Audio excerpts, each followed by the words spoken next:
I'd like to call to order the City of Saugatuck City Council Workshop for January 22nd, 2025. Clerk call the roll. Anderson, Here. Clark, Here. Bean, Here. Gardner. Here. Muncy. Peterson. Here. Stanton. Here. You have a quorum? Gregory texted me earlier today. He's going to be a little bit late, but plans to join. Any agenda changes? All right. No guest speakers, I don't think. Okay, that takes us to public comment on agenda items only. So those of you who'd like to speak, come to the podium. You have 3 minutes, and if you could start by giving us your name and where you live. I'm giving you copies so you can read along because I'm going to go fast. Wendy Colson, 208 Maple Street. I've been a full-time resident and active community member of Saugatuck since the mid-1990s and built my house at 208 North Maple Street in 2002. As you know, my property has been experiencing erosion issues due to many infrastructure modifications along Maple, Mason, and side streets over the past decade. Due to these changes, there have been significant increase in the volume and velocity of water spilling into the drain basin at the corner of my property. I'm hoping the city will find a permanent solution because the previous modifications have led to excessive water flow exiting directly onto my property and resulting in severe erosion, which endangers my home. The situation has become increasingly problematic, especially during heavy rainfall, when the water volume and velocity are most pronounced. The city cites these heavier rainfalls as contributing to the issue. Yes, this does complicate the matter, but it's more important to note that the addition of an asphalt lift, the removal of natural ditches, the installation of a tube to conduct all the runoff previously held in the ditches, and directing all the water from Mason, Maple, and its side streets towards one outlet has truly exacerbated the problem. Clear the issue wouldn't be as pronounced if the streetscape had been altered in a way that took my property into consideration. The engineering report posted in today's agenda packet states the city completed drainage improvements in each of these areas over the past 15 years, which may have had a cumulative impact. Furthermore, as stated by the city manager, curbing the road improves the efficiency of transporting stormwater. Unfortunately, is this efficiency and cumulative impact created by the changes that have ultimately worsened the erosion issue. For many years, I've been working with the city to find a solution, though with the turnover in leadership and council members, things move slowly. In the meantime, I've hired my own engineer and lawyer to help. I've also taken measures to mitigate the damage at my own expense, including working with Eagle, installing a retaining wall, planting vegetation, putting up temporary scaffolding, installing gutters, and consulting seawall installers. However, these solutions are not sustainable in the long term because they don't address the root cause of the problem. As recommended by Janelle Holm from Eagle, the most effective way to deal with the situation is to address the problem at the source. Stream bank stabilization is just a Band-Aid if the stream has flashy flows that are not controlled. As a homeowner and taxpayer, I believe it's the responsibility of the city to ensure that infrastructure projects do not adversely affect private properties. As you consider alterations to Maple Street, I kindly request that the City Council thoughtfully consider alternatives to fix the drainage problem at the source to rectify the situation. Specifically, I urge you to implement an effective solution that redirects water flow away from residential areas. I also implore you not to choose the least expensive option or one that does not even address the issue, such as rain barrels to collect gutter water, rain gardens, or community education. Those options, although PR darlings, will do nothing to solve the problem. Addressing this issue at the source will not only prevent further damage to my property, but also demonstrate the city's commitment to the well-being and safety of its residents.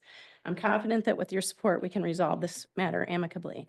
Due to the fact that I received the agenda packet and engineering report on Monday, a federal holiday, my engineer and lawyer have not had time to review. However, I have provided you with copies of my engineer's original recommendations from October 25th, 2022. And we'll issue an updated report for you to consider once they've had sufficient time. I'm happy to discuss this further with you. I look forward to a positive resolution to this matter. Thanks, Wendy. Anyone else in the room? Anyone online wish to speak?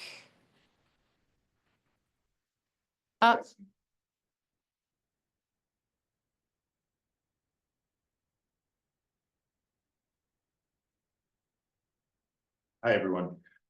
David Islamovsky. I live at 350 North Maple Street in Saugatuck. I didn't prepare anything to say, but I just want to reiterate for Maple Street just how concerned we are as residents, full-time residents. with the sidewalk. We are really imploring for a sidewalk, widening shoulders, what have you. I think we're getting concerned again because there are grumblings or rumors about a potential another reroute on Maple Street coming this year, and that our road resurfacing project is getting pushed off to 2026. I haven't been attending all the meetings, so I apologize that if I am not fully up to date, but I'm just imploring the city to really help try and keep us safe if that is the case again. This last reroute, as everyone knows, I'm not going to reiterate, was a nightmare, probably from all my emails and phone calls that everyone received during that time. We walk our dog every day down the road, and there's a lot of children that live on our street. So if that is the case, and if that is coming, we just would really like more police officers or more of those blinking flashing lights or whatever we can get. It just wasn't enough last time. And I know everyone was helping to do their part, but whatever it can take and whatever we can do as residents to help make it more safe if there is, until we do get widened shoulders or whatever the plan may be. And thanks a lot. Thanks, David. Thank you.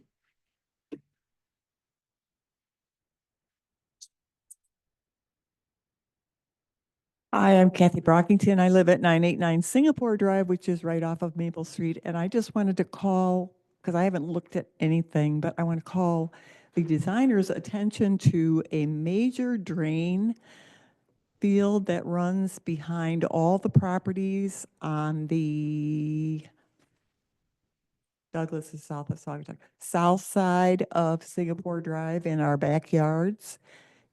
We all personally paid for drain tiles so that we could have backyards that we didn't lose our children and our grandchildren in.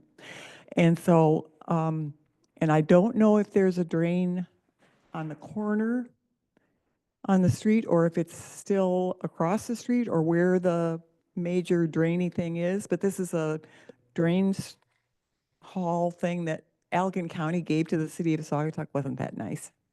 And I just want to make sure that we put that great big drain pipe in there so it would drain off of Maple Street, and I want to make sure that they use it as a drain pipe behind all of our properties so that my property and the properties next to me and the ones right behind me in Maplewood don't all, miss the use of our very expensive drain pipes that we put in for the convenience of the community. So if somebody could look at the plans, because when I looked at the plans when they were here before, they didn't have Singapore Drive marked as Singapore Drive. They had Maplewood Drive and left out Singapore Drive. So I straightened that out with the designer guy. But between Maplewood and Singapore, there's a huge drain tile that needs to be used. Thank you. Thanks, Kathy. Anyone else in the room? And it still doesn't look like anyone online. All right, thank you, everybody, for talking. That takes us to discussion items, and we begin with Maple Street. You want to tee it up, or John tee it up? Yeah, I can. Thank you, Mayor, and good afternoon, council and those attending. So just by way of just a very brief background here, I think everybody's kind of recognized for a period of time here that certainly the road along Maple Street is certainly in need of it needs to be rebuilt, frankly, at this point. So we need some road work, and then we've had a number of water main breaks along Maple Street as well, and so we're in need of a water main replacement based on our engineer's recommendations. And so you kind of took all of that information at your strategic planning meeting last year and set some goals to focus on roads, asset management, lead service line replacements as priorities for this fiscal year. And so we worked with our engineers to put together at least a planning, conceptual design kind of proposal to kind of look at some various options that we should consider for Maple Street before we actually get into a actual design phase of engineering. And so since that time, we've had open houses to gather public feedback. Our engineers have done topographic surveys. We've met with township officials. We've developed estimates for various options. And so our engineers are here today to kind of walk you through that. I think it's like a 6-page report, but we have a nice PowerPoint presentation put together to kind of walk you through what their findings are. And we look for some direction from you as a council on what should that design engineering proposal focus on actually designing so we can actually start some construction. Yeah, good intro. Thanks, Ryan. What, new council, this is our first time with the new council, so welcome or welcome back, as the case may be. Looking forward to working with you all. This is a process that we don't engage in on every single infrastructure project we launch into. This is something we reserve more for more complicated things with moving pieces and parts, decisions that need to be made. Sometimes it's obvious what needs to happen. We need to take off the asphalt, put on new asphalt. This obviously has more than that. So the purpose of today's meeting is to kind of bring everybody up to speed with where what we found during our planning process. Ultimately, we'll be looking to council for some direction on what is it that we would design and come back with an engineering proposal that reflects that. This is meant to be completely interactive. We have a PowerPoint to kind of keep us on task and make sure that we hit the high points that we wanted to convey. But please, informal, stop us at any point. We'd love to stop and dive deeper into questions, discussion. It's your meeting, whatever you want us to go to. I have Peter Tierney here with me, an engineer with F&V. Some of you may recognize him already. He did the bulk of the work on this, so he's going to be presenting parts of it, which brings us to our agenda for today. We wanted to run through the various components again in kind of a logical fashion, talking about the water system, the wastewater system, the drainage, the road itself, some options for how we improve the road, non-motorized infrastructure. The comments that have been made already here today really reflect the things that we heard during planning. Drainage and non-motorized were probably the biggest concerns we heard. And then we have some other odds and ends just to make you aware of as we move forward. We'll go into some anticipated costs. I will say that we had some sticker shock. I'm sure you did too, for those of you that have dove into the report already. Those are mainly driven by two things. One is the cost of constructing anything these days has just risen dramatically. And we have a little bit of shell shock on our end just from putting estimates out there that are woefully short. So we want to give you a good, safe working budget to start with, no matter what ends up being included in the project. The other is that this is a mile-long corridor, which is unusual for the city. There aren't many streets in Saugatuck that are a mile long, and just that scale magnifies all of the costs that we're looking at. We'll talk about where we go from here briefly. We also wanted to just set the stage, kind of set expectations for what it might look like during construction. Obviously, there's going to be some impacts to everybody in the community, but specifically for those folks that are on Maple Street or use Maple Street for access. We wanted to at least start that dialogue. And then, again, questions and discussion are up for grabs whenever, but we definitely want to reserve time at the end for anything that didn't make sense to ask at the time. I'm going to turn it over to Peter. He's going to talk through the first few points for us. Thanks, John. So as John mentioned, my name is Peter Tierney. I've been working with John very closely on this project. I want to just briefly take you guys through some of the infrastructure you guys have along Maple Street, starting off with the water infrastructure. Currently, what you have out there is a combination of 4 and 6 inch cast iron water main that is really past its useful life. We see this from not only the many breaks that we've had over the last number of years, which can be very expensive, but it is also undersized for what the minimum that we're putting in these days. So we would recommend putting in an 8-inch ductile iron to really get up to code for what we see these days. We did also, as a part of our TMF project earlier this year, or last year, I should say, pothole several water services along this corridor as well. And we did see a combination of both galvanized and copper services, so we would be replacing those as a part of this project as well. The other... Do you have a number on how many lead service lines are galvanized, connected to lead that are along that mile-long corridor? I don't have that with me. Okay. We can provide that information. I want to say it was a dozen to 15 on the city side and on the township side is what we heard from them. So City of Saugatuck, probably 12 to 15. That's going from Best- memory, but I. Your best guess. Okay, thank you. Thank you.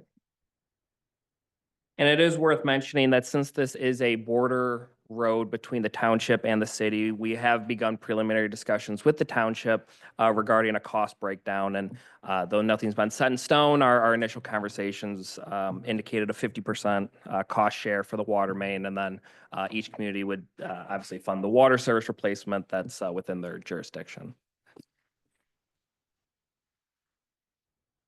The other piece of water infrastructure is the Wellfield looping that is just west of Maple Street that runs behind the high school. This is where the two municipal wells sit for the city. And this is also a 6-inch water main, which again is undersized, as well as likely was built in the same era as the rest of Maple Street. We would recommend, or we would suggest looking into replacing this as well, upping it to a 12-inch, which would pair nicely with the new water main loop that was placed around the high school, as well as now any water main improvements that we do along Maple Street. Part of the high cost for replacing this is that this area is within a ravine, so a lot of this water main would need to be directionally drilled, which obviously increases the cost of installation.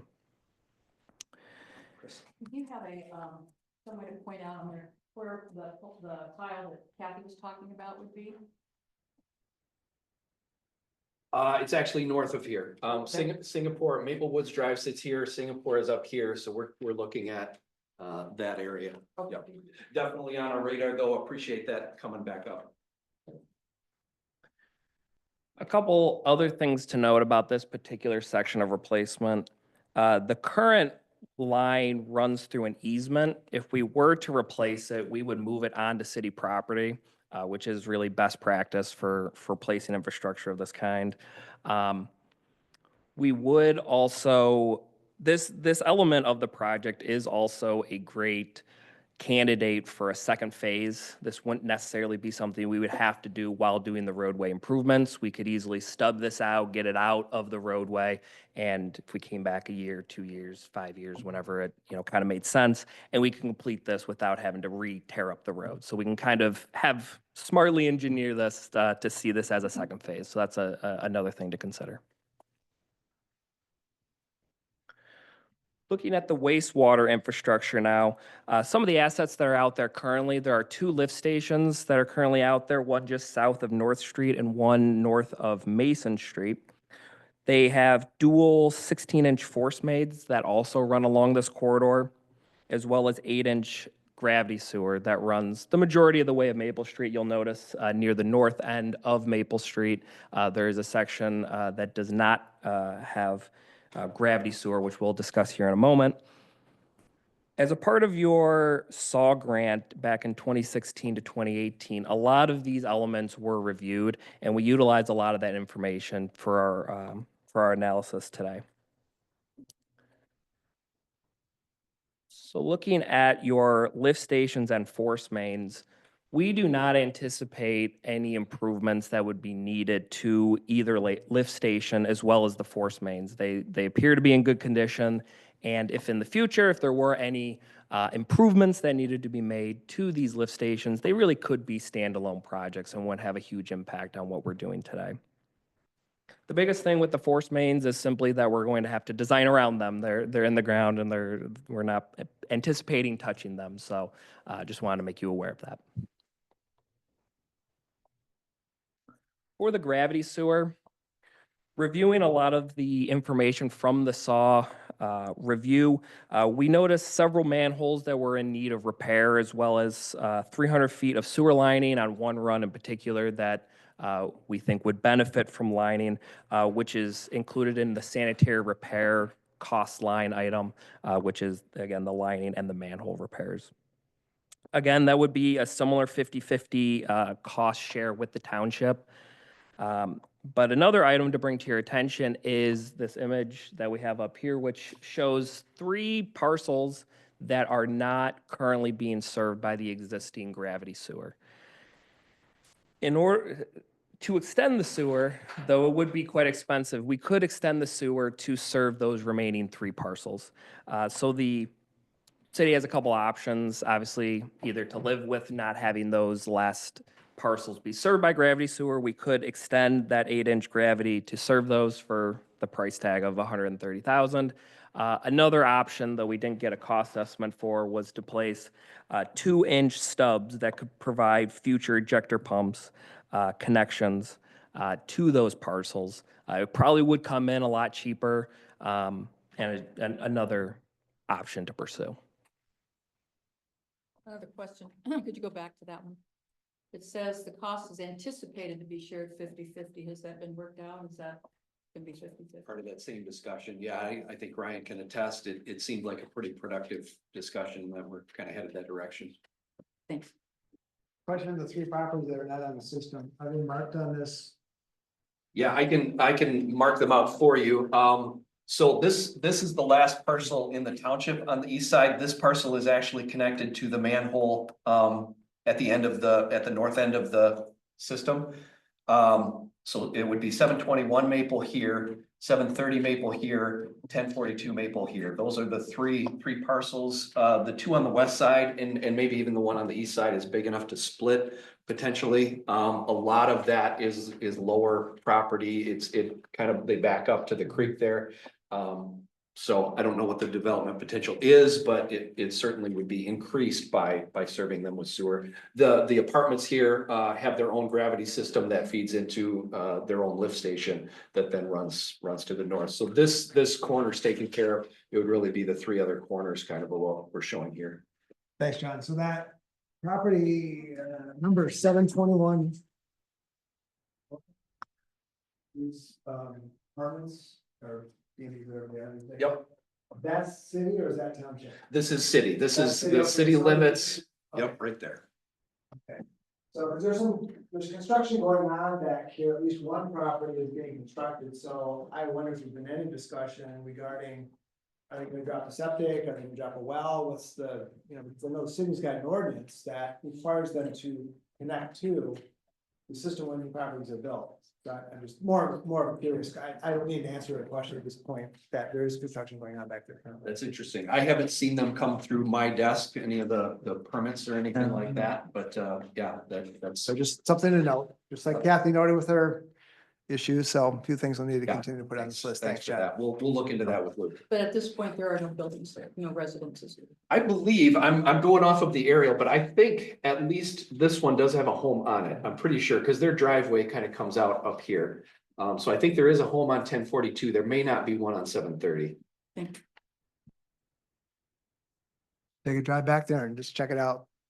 Yeah, thanks for the heads up. The other, just kind of close the loop on the idea of extending the 2-inch stubs would kind of be the same as talking about the well field looping, is just to get us far enough to where if in the future those properties develop, we wouldn't be digging the road back up to try and connect. So a fraction of a cost being on the order of probably 15,000 or less. We're bearing a pipe that's that big and just getting it below the frost depth instead of an 8-inch pipe that's 12 to 15 probably. So back to the question that Chris brought up about the conversations with the township and a 50-50 split, that in the past that's been a no-go with the township. So I'm very pleased by the fact they're actually able to talk with the leadership in the commission about sharing the cost.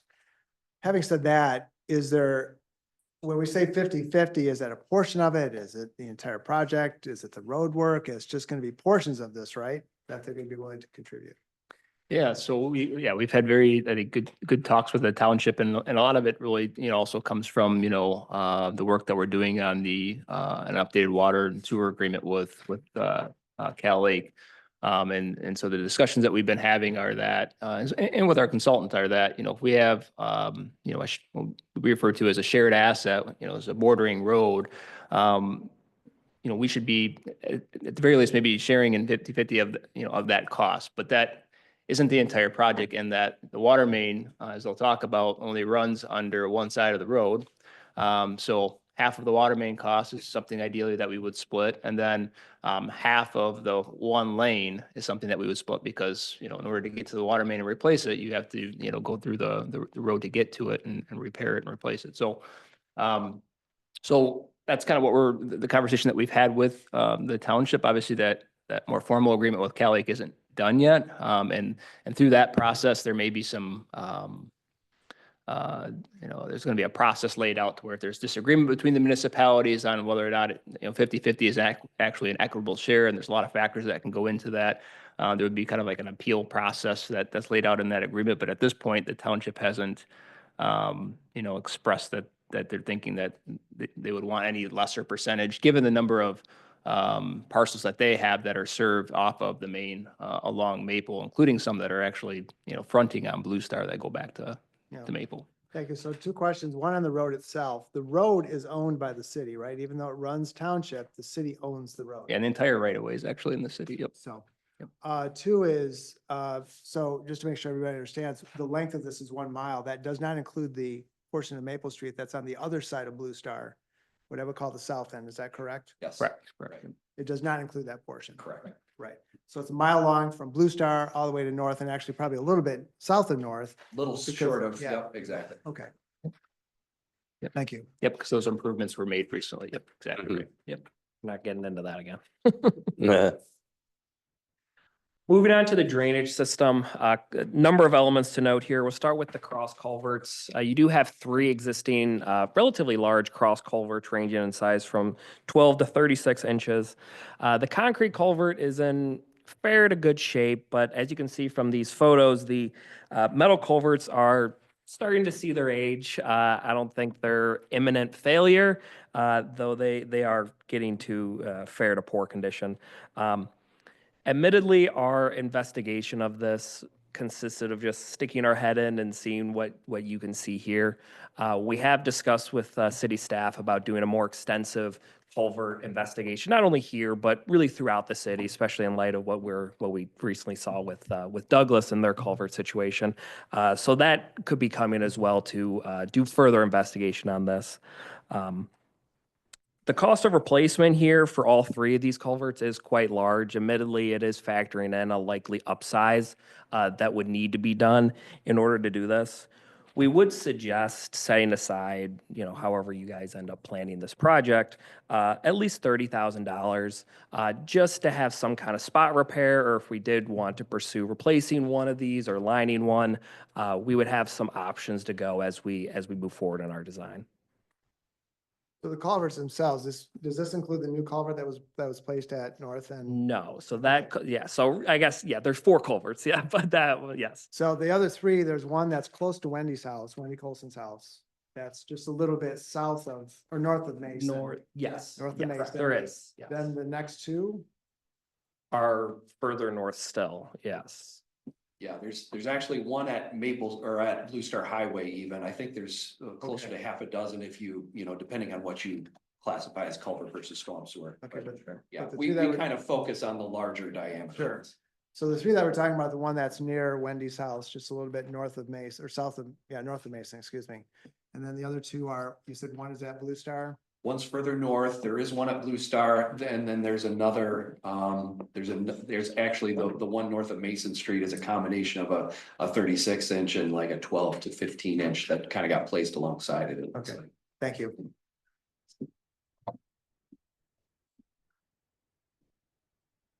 Looking at the existing storm sewer that you have out here, the majority of it is near intersections. We have storm sewer at State Street from Allegan to Mason Street and near Singapore Drive as well.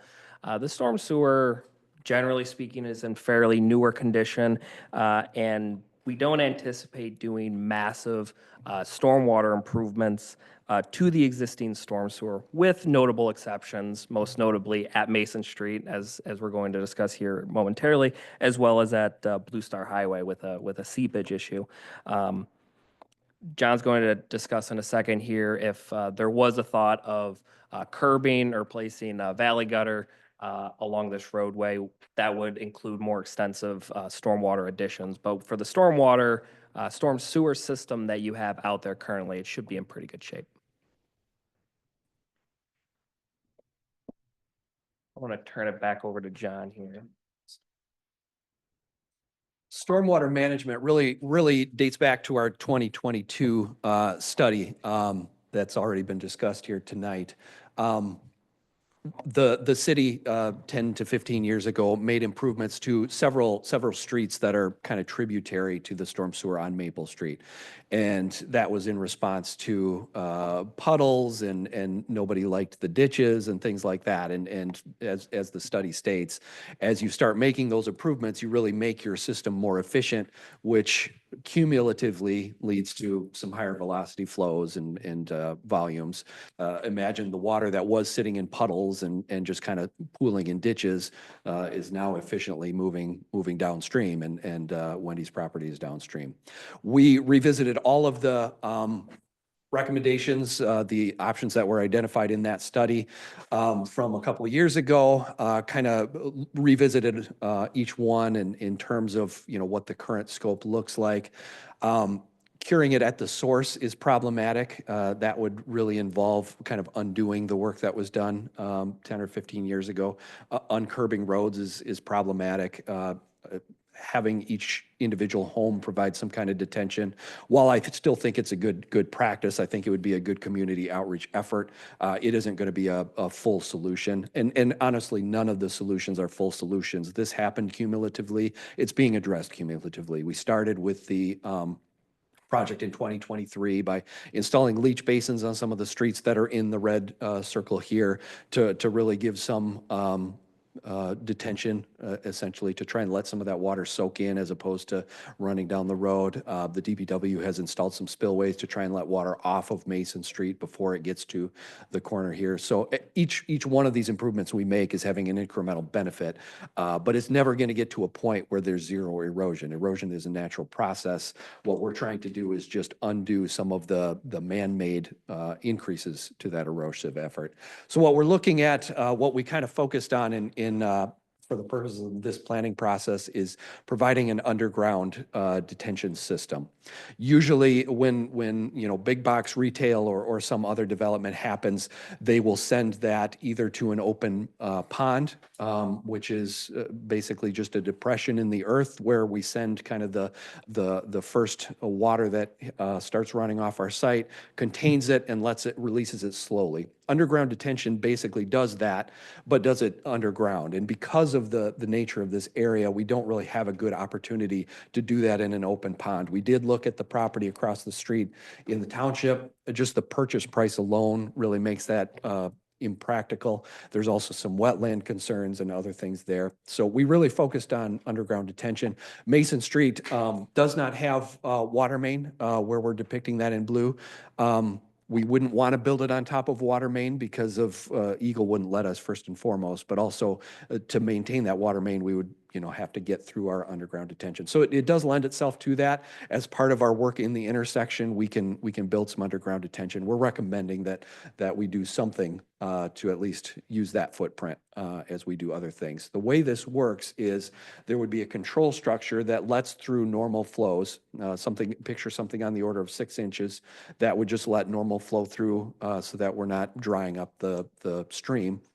But then when we get a heavier rain, it would detour that water into the underground system and then slowly release back. The more volume we can provide, the more we are able to cut that maximum flow off. If we do get a rain event that's bigger than what we can plan for, there would be a kind of a relief valve. The nature of stormwater detention design is we have to plan for some storm, and Mother Nature, we just know going in, Mother Nature probably has a bigger storm coming. It's just financially impractical to try and catch every storm that could possibly happen. But again, incrementally, everything we can do is going to have an incremental benefit downstream. Yeah, so back to that previous slide. So is the underground detention system a cistern, or what type of, is it how does that work? Yeah, that's a great question. A cistern is a good concept, at least. In the old days, we would collect water for like fire protection and things like that. This is not all that different, except that it would be dry most of the time. Picture a series of larger size pipes kind of stacked next to each other underground. And then when we get a rain event, the water fills those up. When the rain starts slowing down, those empty out. is kind of how it works. It also typically gets placed on like a stone bed. So at the same time as we're storing it, hopefully we're getting some seeping in the ground as well. Okay, so it's not like we have to dig a big hole in the ground and drop a cement precast or something? No, like that? no, Okay. one at the end that kind of controls how all of this works. And that kind of gets to my point at the end, that periodic maintenance is required by throttling that down from, I think it's an 18-inch culvert that, or storm sewer that outlets today. Throttling that down does tend to collect some debris, more than what you're seeing today. So Scott and his team we would want to get him out probably annually to at least check it and maybe get a Vector truck in it to suck it out. Okay, so that would go on the list of the DPW's annual things to do. Yeah. It's something that. Yeah, please. That is something that we do annually anyway. So we manually do a visual inspection of all our catch basins. And, you know, when the sediments get too close to the discharge pipe, then we have a Vector truck come in and, haul it away. So that's just adding one more to that. I think typically we do around 30, cleanings, catch basin cleanings a year. So adding one more to that list is not that big of a deal and would most likely be contracted out. Thanks, Scott.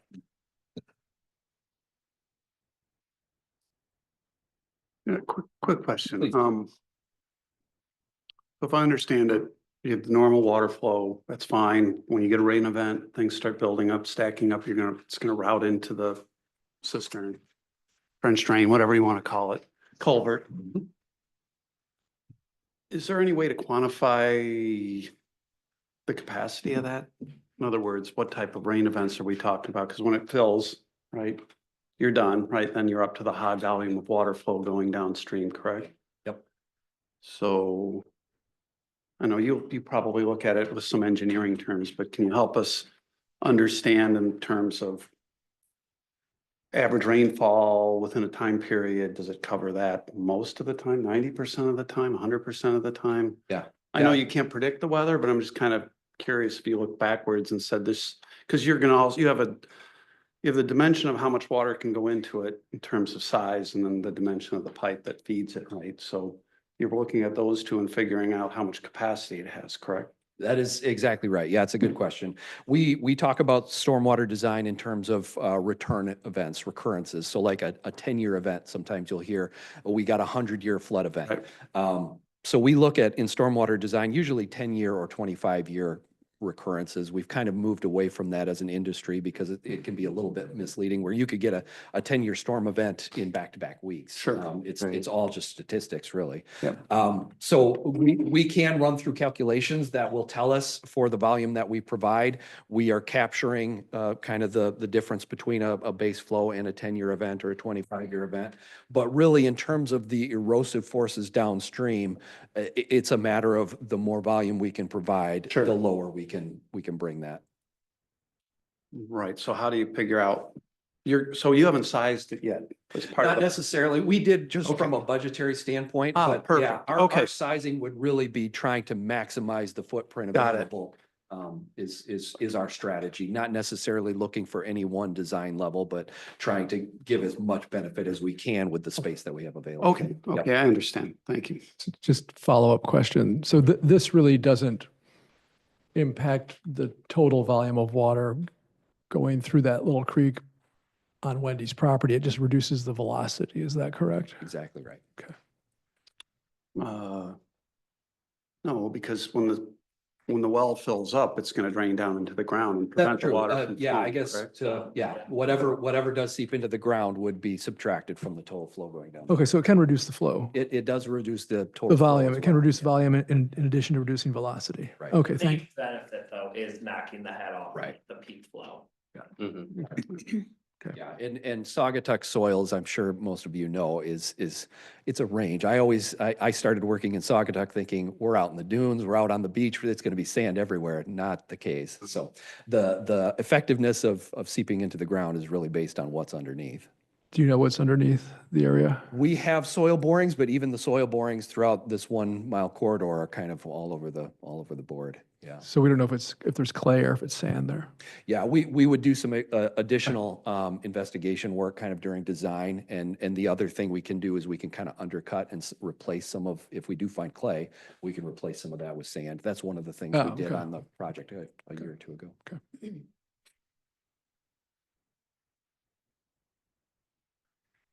Moving on, I misspoke a little bit. Russ, apologize. We do have one little piece on the south side of Blue Star Highway that we did consider. Again, this would be something you could consider as a standalone project at some point down the road if we're looking to try and contain our budget. For those of you that have driven by here in the spring, you will see literally a spring kind of coming out of the road for months out of the year. That's not the greatest situation just from a maintenance standpoint, and it deteriorates the pavement quicker. Would that be similar to what used to exist on Campbell just before park? Same thing, right? Yep, exactly right. Exactly the same situation where you kind of have a slope, so the groundwater that we call it perched, it's stuck above some kind of a clay layer there, and it just takes the path of least resistance to daylight, and right out of the middle of this approach is where it finds its daylight. So the solution is really to do some trenching, put some stone down, put some under drain, some sock tile essentially that gets it out to the ditch before it daylights. So not a huge cost, but again, as we're looking to try and manage the budget, this would be one that we could save for another day. Peter already kind of mentioned the concept of curbing the road. Maple Street is currently primarily not curbed. You have some asphalt valley gutter down near Blue Star Highway, kind of as it comes down the hill there. We would recommend that we keep that. But curbing it or not curbing it is really something that you folks can tell us. It obviously comes with a pretty steep price tag. To really get the full benefit of curbing it, what you want to do is associate it with storm sewer. And again, by doing that, we're also causing that system to be more efficient. Same thing as we've talked about in some of the other areas upstream. We would want to include some kind of mitigation measures with that, whether that would be individual leach basins to try and let water seep in where we do collect it, or just try and make our underground detention at the end that much bigger.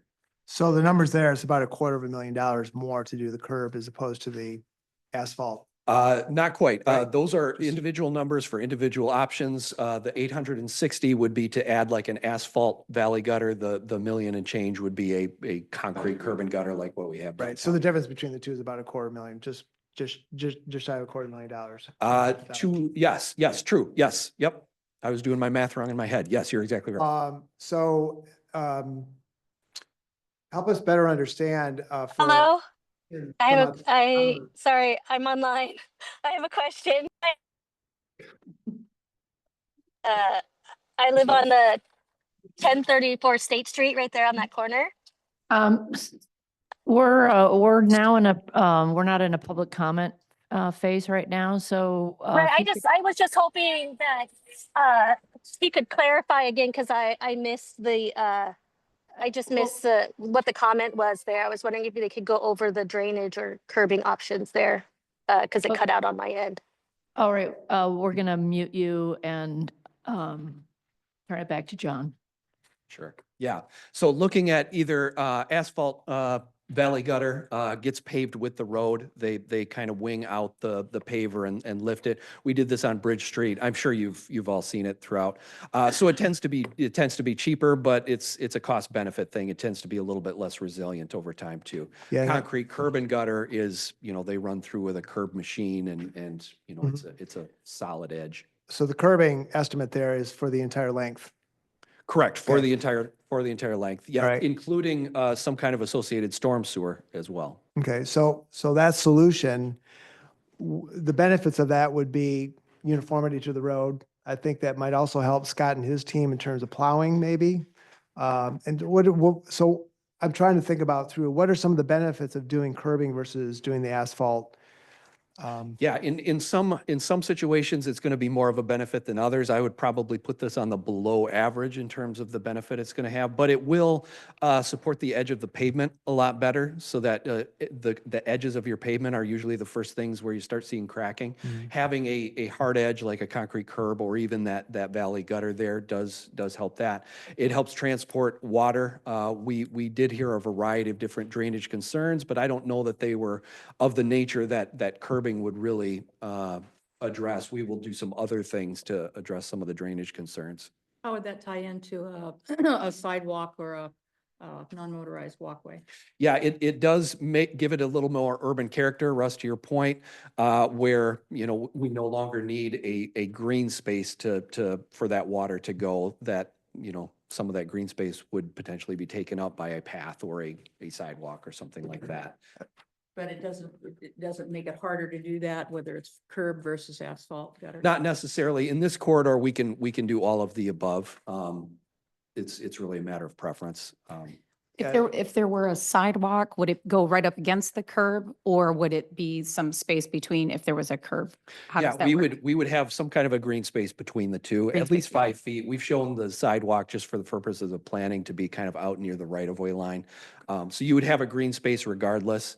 You wouldn't necessarily need that green space for handling the runoff from the road if we were to curb it and do storm sewer and things like that.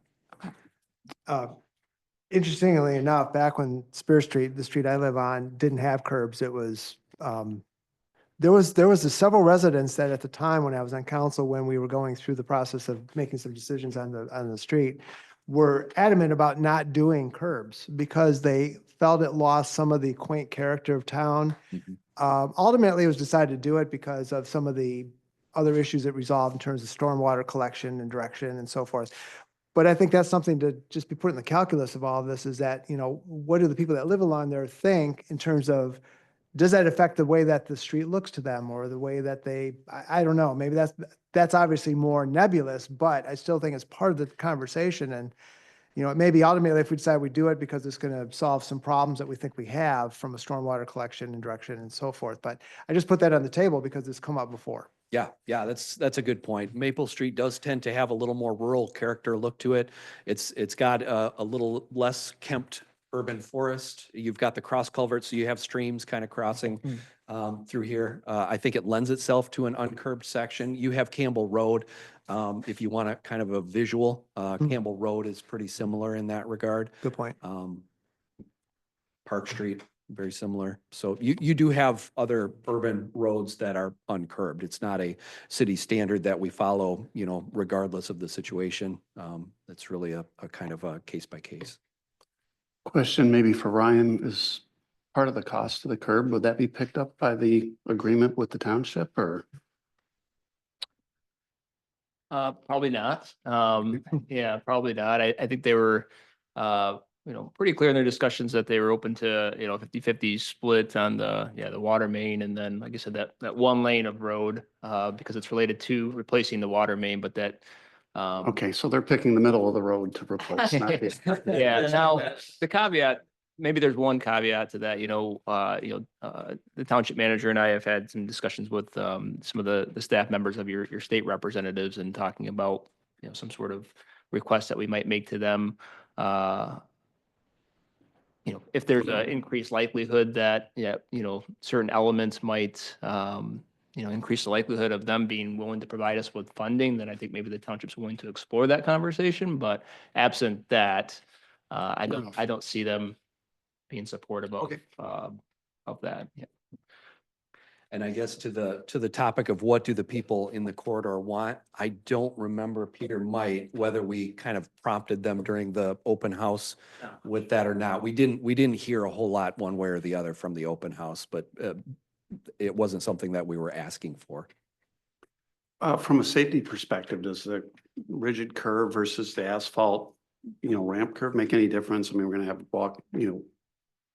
potential sidewalks there, and yeah, we already know we have some issues with the speed of drivers going down that road. I'm just curious. Yeah, that's a good point. From a strictly engineering standpoint, no, either of these are considered a mountable curb. Okay. But from a visual standpoint, that kind of that bright concrete does make it feel a little bit narrower, and the narrower we make it feel, the slower people tend to drive. So there is some of that. And we all know that when you hit a curb, it's gonna, have a different feel than if you're just running off the edge onto a shoulder. So, yeah. Yeah. Yeah, from a practical standpoint, yes.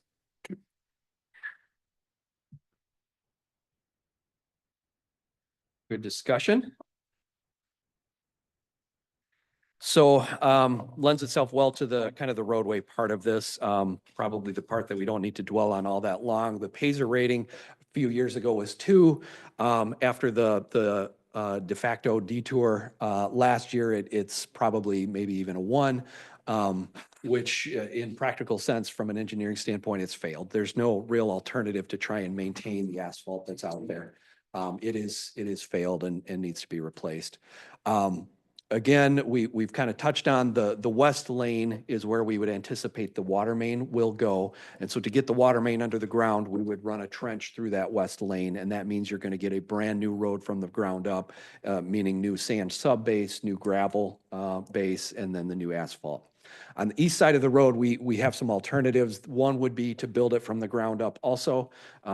Just cut it down about 2 feet, put in sand, put in gravel. The alternative would be kind of a crush shape and resurface. And again, I'll point to Campbell Road because that was kind of the same strategy we used there. Basically, instead of replacing that gravel, we are crushing up the asphalt that's there to help build up that base to help us last longer than what the road did last time, essentially. And then we would pave on top of that. So on Campbell, was it on the north or south side of the street? So the water main on Campbell is along the south edge of the street. So the south half of a lane was On the basically Douglas side, rebuilt. essentially. Yep, Okay, thank you. yep. In our case, it's probably more towards the middle of that lane.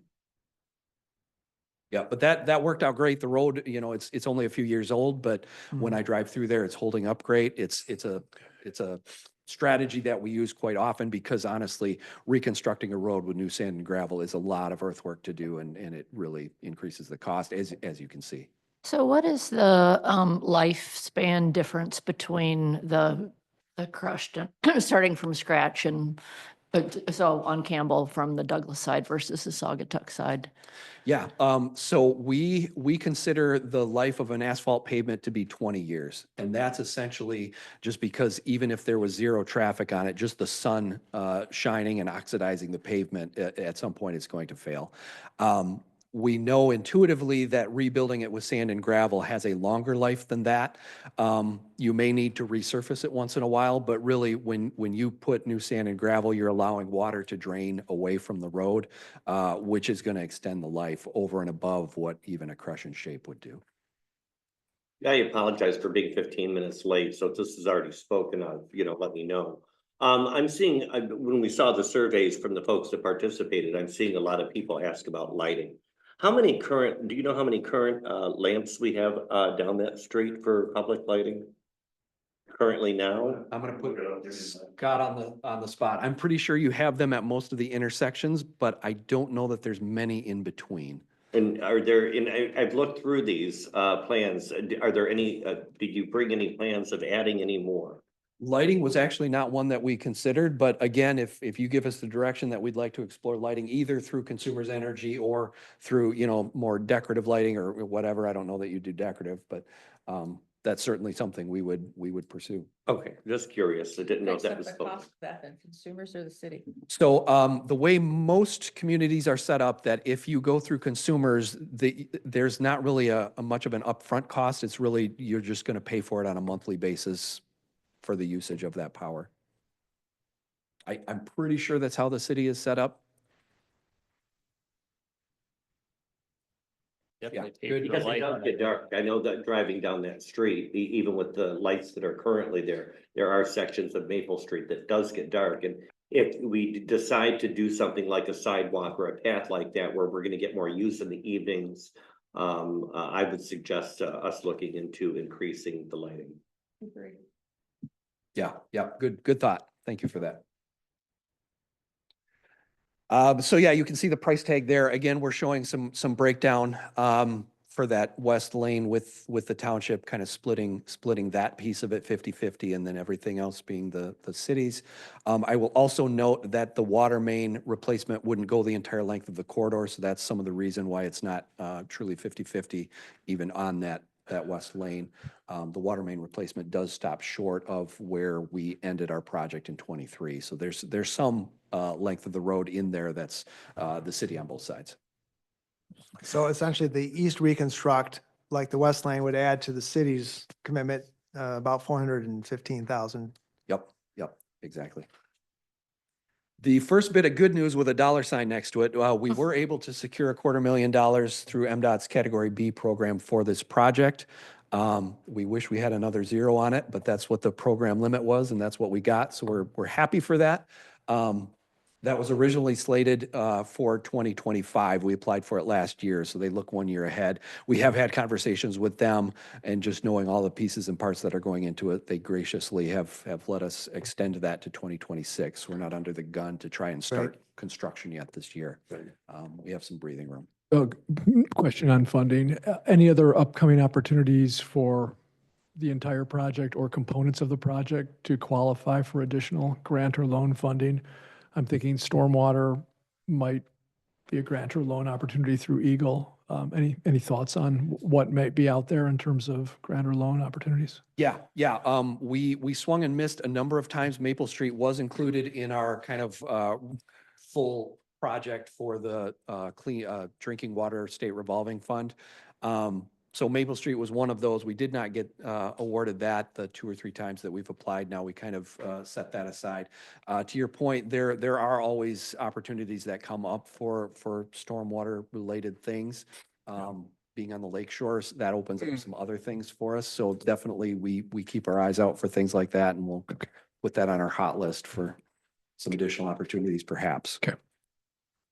It does often help too if we've got a project that's already in motion that we can show them, you know, we're getting close to shovel ready to rehash that expression. But yeah, we'll definitely keep our eyes out for more opportunities.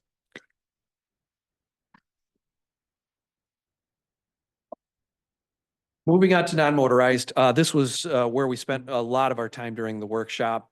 Present the kind of range of options we're talking about here. Do nothing. Obviously, you could rebuild the road and put it right back the way it is today.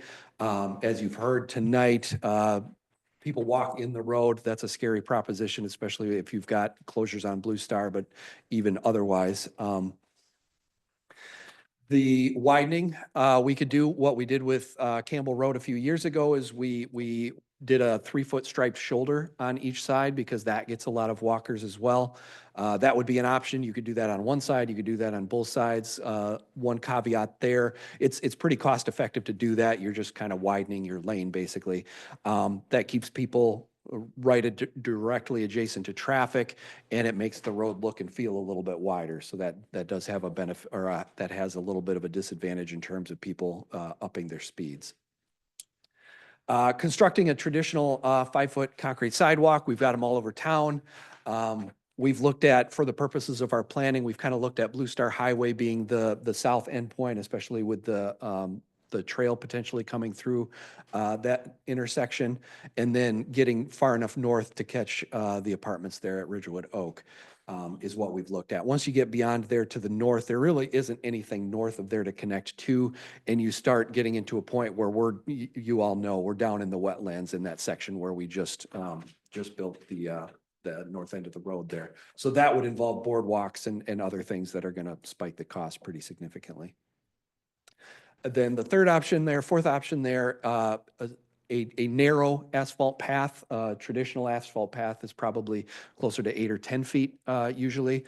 The practical minimum we can do is closer to 6 feet, which we think is still a good starting point. Gives you a little more width for bikes and things like that. Some communities will keep bikes off of sidewalks. So a path does lend itself to a little bit more functionality in that way. A path also does lend itself visually a little bit more to kind of winding around some of the obstacles we know we're going to encounter. Regardless of what option we would do, we would try and be sensitive to all of those things, but a path does kind of lend itself to that a little easier. Might save a couple trees that folks like. Potentially, yep, potentially. We don't see a huge need to remove trees regardless. We think we can work around most of them. At least on the west side is kind of where we focused our energy. But either way, we think it's going to be fairly limited in tree removal. But one of the reasons is our water main being within the road. That's really, when you're running a trench is when you really start creating more of a wider damage to root systems and things like that. But if we're in the road, that kind of limits that. But it appears a strong preference for concrete sidewalk over asphalt path based on what you heard. Yeah, and I'm not sure. I think the overwhelming note there is that people want something. Right. And that's something we heard directly. I don't know that there's a huge difference between the path versus the sidewalk from a functionality standpoint for most folks. And I live right off of Campbell, the wider things, I mean, from a safety perspective, I'm always facing traffic and ready to jump onto a yard, so. And I do think it increased speeds. I mean, people, a lot of drivers ignore those lanes, so. Part of that is having a nice smooth road, which is going to be the case here too. So Yeah. yeah, that's a reality we face. Is at Campbell, it's not marked though, is it? It is. It is marked. Yeah. And people are still Yeah. using the whole road. And it feels really narrow when you're in it. Unfortunately, you can jump pretty quickly, but it's fairly regular. You need to quickly Mhm. move over, especially around the curves, because people come whipping around. And are you saying the west side is the most ideal side for the non-motorized? I don't know that there's one side that's necessarily better than Okay. the others, but the west side does lend itself to, if we were to do sidewalk down Mason someday, or, it does connect to more things, but not by a wide margin. I think either side would be perfectly acceptable. And Ryan mentioned the whole right of way is ours, so we're not limited to one side or the other. Okay. I wasn't sure how many obstacles were in the way as far as trees and ditches and things that would be more challenging if the west side or the West east. side is easier from that respect. Yeah, so you've got the east side is over where we were talking about where that wetland area is, right? So that you'd have to build up there to put on a sidewalk. Yeah. All of those culvert crossings that we talked about have something feeding it from the east side. So each Right. one of those, is something that we would have to navigate. I would just think shame on us if we don't do it the right way to begin with. I mean, if there's already concerns in Campbell, then we would just be repeating something that's not working real well. Mhm. We should do it. Which is not to say, I really appreciate Campbell, but. But when I can no longer jump, I'm not walking down it.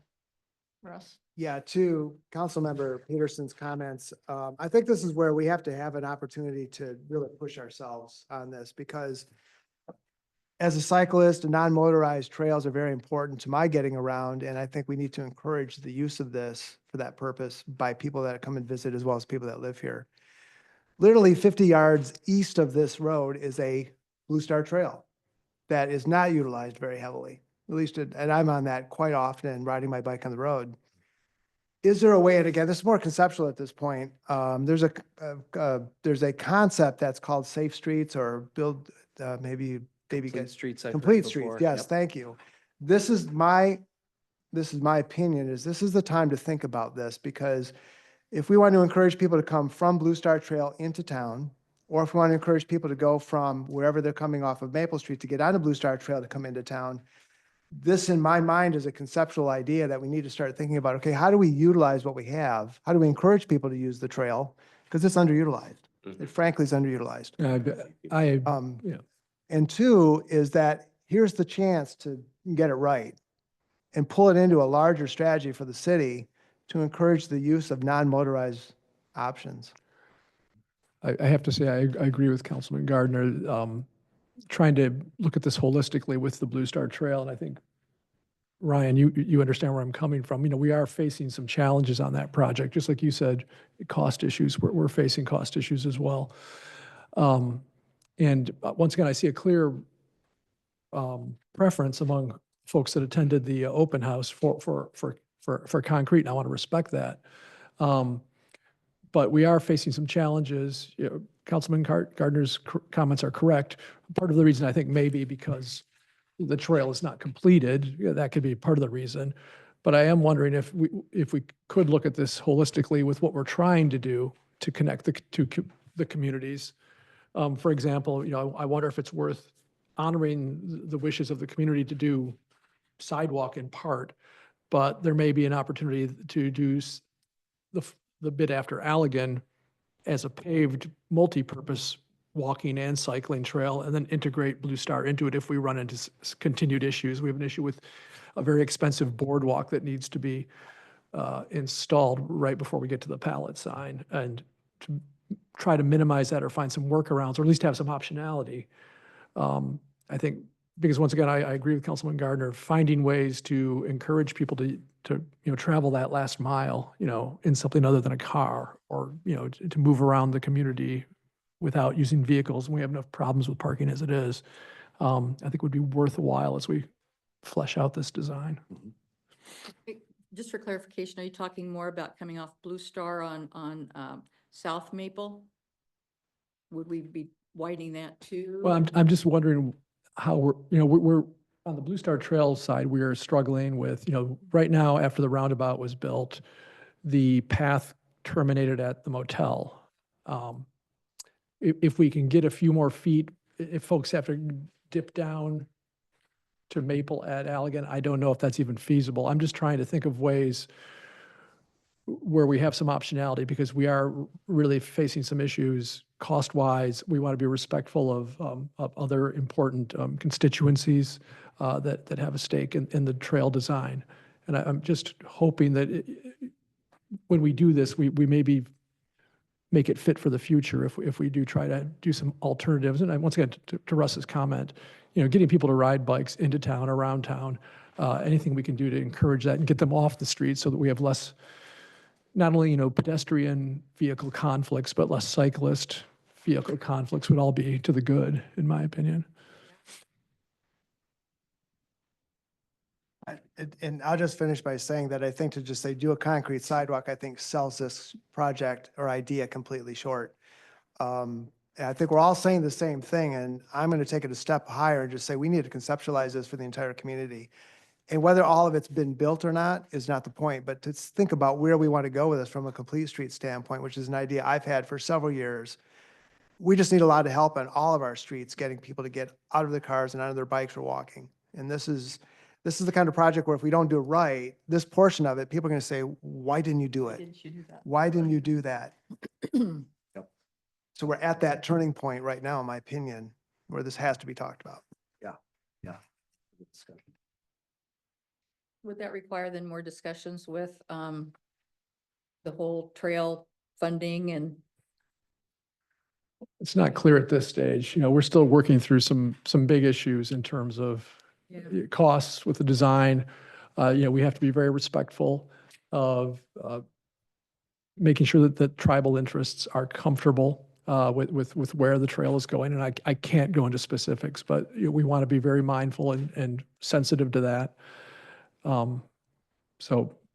But I would like to hear from the community on Maple that have suffered a lot on, what their preference is. And right now I'm seeing a strong preference for traditional sidewalk over a multi-purpose bike and walking path. So I think I'd want to learn more about, where the community's pulse is along that stretch of Maple Street, because they are going to bear the brunt of, a smooth new road, and people will utilize it more. So. I would just add one comment back to the actual road itself. We should be talking about traffic calming concepts within that, whether it's speed bumps or whether it's narrowing of the roads at certain points. I mean, that's where the engineers can really come into play and say, okay, if you want to reduce the speed without having to put speed traps or police cars there all the time, whatever, here's a way you can design it to help people just naturally slow down. That should be part of our conversation as well. Mile long street, I'd be getting in my car and say, okay, what's my quarter mile? If I could. The concrete fencing that you have here requires a little bit of fencing. What kind of fencing? What's that looking like? So It's a small, small amount of. yeah, imagine some of those sections, especially near the north end where the grade kind of falls off along the edge of the road. And we would probably need some kind of a retaining wall. We want to have a fence between whatever we build, whether it's sidewalk, path, whatever, and that drop off. is Okay, really of what that's course. for. Mhm. Thank you. Yeah, that's a good point, Councilmember Muncy. I think, at first I'm like, man, it's gonna cost $1 million to put in a sidewalk for a mile. But when you look at the amount of retaining wall that's needed, that's where like a good, extra chunk of the cost. I think it's over $300,000. Yeah. It's a big piece of it, yeah. Yeah, that's like a third. Yeah, more than a third.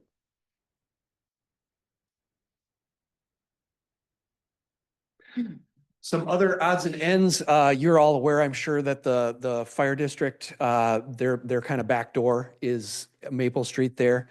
So we would obviously not want to modify their drive approach in a way that's going to somehow hinder their ability to get out of there quick. So we would obviously work through the design of upgrading that approach with them. All of the drive approaches in the corridor would get some level of improvement, whether it's just a few feet to tie it in or whether it's back to the right-of-way line. But that one especially would need some input from them. And along those lines, one of the concerns I've had and I've heard for years is that one beautiful tree on the east side of the road there, just south of the fire department. You can see in the photo there that the road actually curves around that tree. It's that old. We would recommend that it be removed as part of this. Unfortunately, it's not something I love telling anybody. We can accomplish the project without it, but our recommendation would be to plant a nice new smaller tree a little further off the road there to start fresh. Scott, what is the health of that tree? Is it really robust? Okay. You're like. All right, just asking. What kind of tree is it? I was hoping maybe it was, a little sick. No, you know? it's sickly, yeah. I think it's robust enough to destroy a car. It looks so much better than the ones that are all. Yeah. And then one item that's been on Scott's wish list for a number of years that we've been talking about it is resurfacing the DPW facility, not just their access roads, but some of their parking areas and things like that. It's in rough shape. This would be another one you can do as a standalone project, but we're going to have all the equipment in Maple Street right next door, so you get some economy of scale savings by doing it as part of a larger project. Yeah, that's a decision that we can't make for you. It's just information for you. It is in bad shape. I know.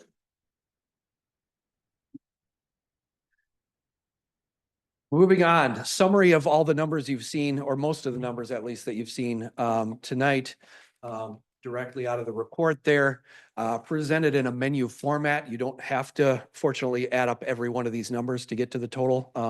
Wherever there's a box, there's some decisions you folks can make. Again, these are intended to be fairly safe, kind of budgetary, that we would nail down as we kind of proceed through design and eventually we get bids and construction. So the intent would be to kind of lower as we go. But they are what they are, and again, they're driven just because this is such a long corridor. One of the thoughts is could we phase the project? Certainly we can phase the project. That does increase the cost because you mobilize twice. Your second phase, third phase, whatever it is further out in space and inflation's not going away. But that's an option to consider, certainly something that's available to us. Makes it a little bit more palatable for some of the residents, although they've got to deal with multiple years of construction. They do have a little easier way to get in and out. So those are all things on the table. I'm not going to reread every number there, but I will point out the asterisks there. If we decide to not go through and replace every culvert, that's not something we think is necessary. We do want to set up at least some money in the project to be able to make some of those more urgent repairs. So we're looking at a lot more money possibility than what we originally thought with the 2.3, the 2.5. Okay. Yeah, I'm with you. I had sticker shock when we started adding things up. And I guess just to put it in context, we don't want to spend all of our reserves. City has been very, very prudent in maintaining a good fund balance. We don't want to spend all of that in one shot because we know we have needs on Butler Street and Park Street and Elizabeth Street, some other big projects kind of out on the horizon for us as well. Yeah, to that point, John, what is really critical to the understanding of this from a financial standpoint is the capital improvement project plan for the city. Because that's going to schedule out other projects, as you mentioned, and I'm sure the Park Street residents are thinking, when are we going to get attention? Some could argue that Park Street is more important to the community because of the influx of visitors that go to Oval Beach, Mount Balhead, et cetera. I only say that because we need to look 5-10 years out ahead in terms of what we anticipate is going to happen with all of this. And from your perspective about the financial opportunities, this is something where we'll have to talk with the city manager about, what are our different financing? I like to pay out of our money. I don't like to have to borrow money or bond on this or whatever. We have other options to pay for this, depending on how we approach it. But I think we need, as a council and a community, to be strategic about how we're going to address this. Because this will come at the cost of something else.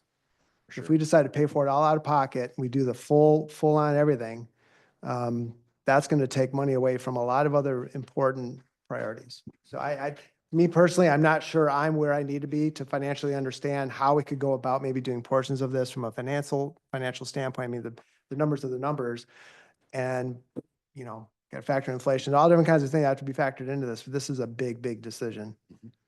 Do you recall where Park Street scored? This scored a 2, I believe you said. Do you recall where Park Street scored? Not high, but higher for sure. And we've done some patching on some of the worst areas. So we've kind of addressed that from a short-term basis, at least. Park Street is more in the fair category. Yeah, excuse me, I think to Russ's point, we need to now look at the financial aspect and sort of what depending on what we choose to do, what the range of costs would be, so that we know where to make the trade-offs and then how we're going to pay for it. And spend more focused time on that. And Russ, your comment is timely. We sat down just last week, I think it was, with Scott, and kind of looked through the last year's version of the CIP and started talking about changes. So that'll be coming out here pretty soon. Great. Looking forward to see it. Yep. Thank you. Project schedule, we say ideally January. There is nothing forcing you to make a decision on this today or even this month. Hopefully, first quarter of this year, we can kind of get some direction, start on design, just knowing that 2026 is the target for construction. We want to make sure to leave plenty of time for design so that we can work through some of the things we've talked about tonight and others, and then permitting and bidding and all those things. The earlier we can get it out for bids, generally, the better our costs are going to be. So that's a consideration. Design engineering would come as soon as you're kind of settled on how we want to pay for it and what we want to build. Finalizing the cost sharing details is going to be probably a team effort between us and city staff and the township and their engineers to work out the details of that, how we split the egg. Design engineering and permitting throughout 2025, bidding again, late 25, early 26. Late 25 would be my preference, but we can still get good pricing around this time of year. So January, February isn't a bad thing. You think that pricing is going to stay where it's at throughout the year? We've close. tried to, yeah, we've kind of, in our estimates, we've assumed 2026 construction, which usually means bidding sometime between November of 25 and like February, March of 26. Okay. Yep. And John, how confident, so do you think you could build it between April and November, or do the work between April and November, or the work could be done? Yeah, none of the work is necessarily all that complicated. It's just a lot of it. So it's something where most general contractors could knock it out in a season without too much problem. So what made Campbell just had a bunch of stuff that was discovered that turned that into a long, priority or like long process. Campbell, yeah, I'm going to try and be as judicious as I can. Campbell, we ran into a contractor that was probably in over their head. Okay. Kind of took a reach on something and we kind of took a reach on it because it was such a good price. So yeah, Okay.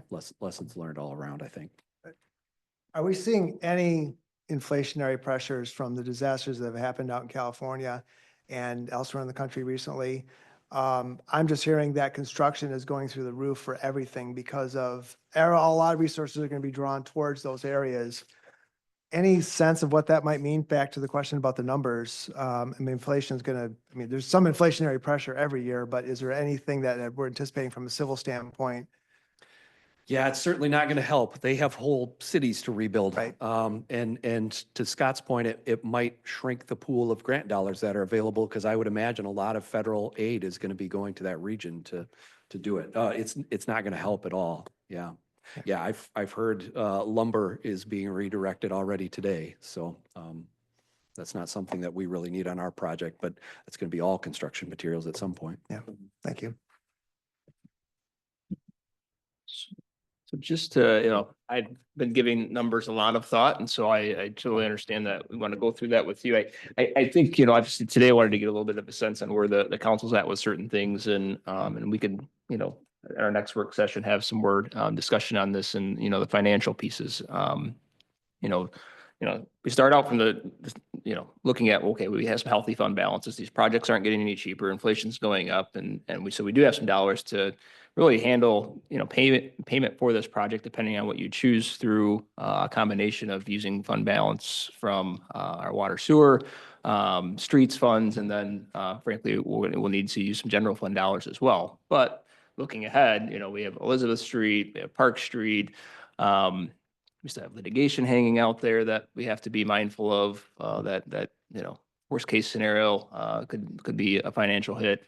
And so, I have some various ideas long-term that I'm thinking of and looking at, when do our road millage dollars end? When does the current debt kind of fall off, and what's being dedicated towards that? So very much agree with you as far as long-term financial planning. It's on the radar. It's something that we've been, already been discussing as staff and looking ahead.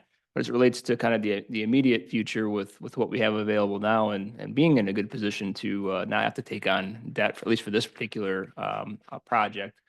Total kind of required work, if I group that and as long as the township's half, holds up, we're replacing the water main, sanitary sewer repairs, and the full road reconstruction. Our portion, is about 1.9 million.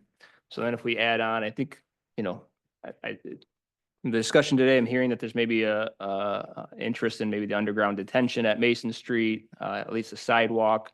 If we throw on the seepage repair, DPW paving, and then the culvert repairs at 30,000, that puts the entire project at about our portion, 3.33 million, minus about $250,000. So we're a little over 3 million that we're looking at for just our portion. Including the sidewalk.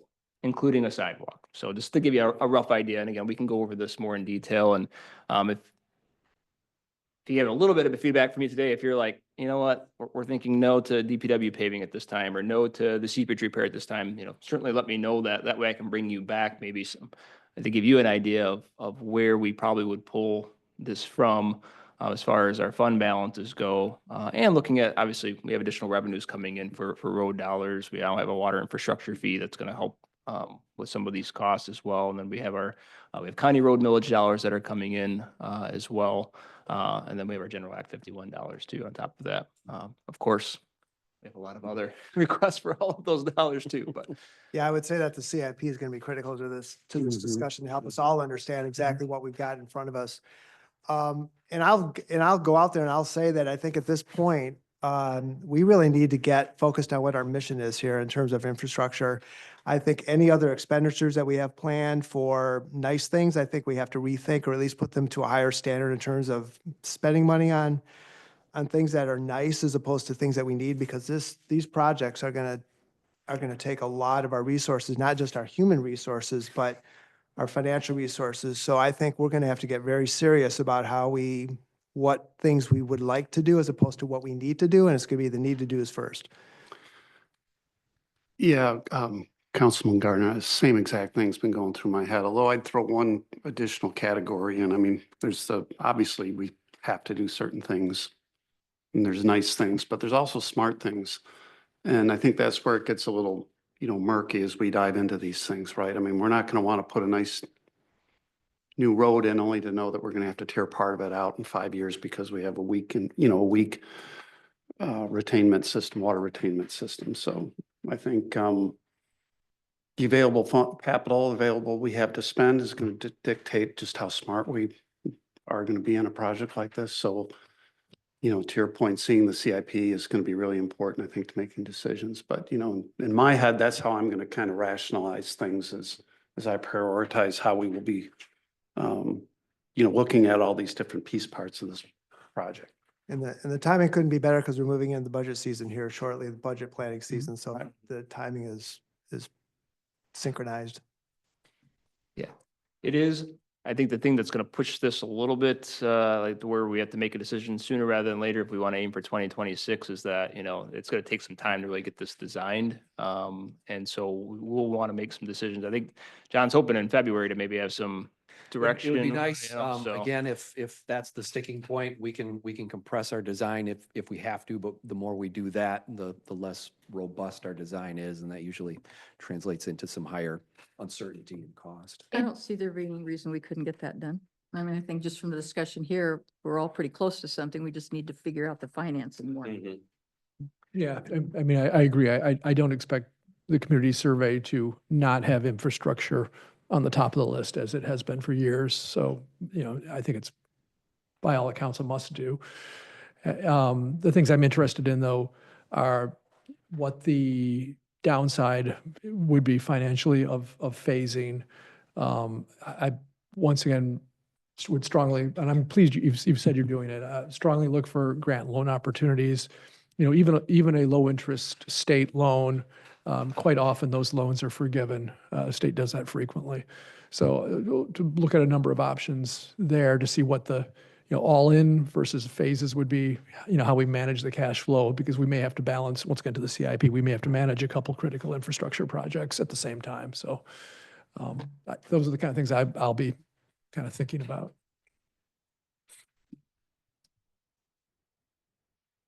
So I guess for our planning purposes, am I on the right track? It sounds like there's a desire for the path.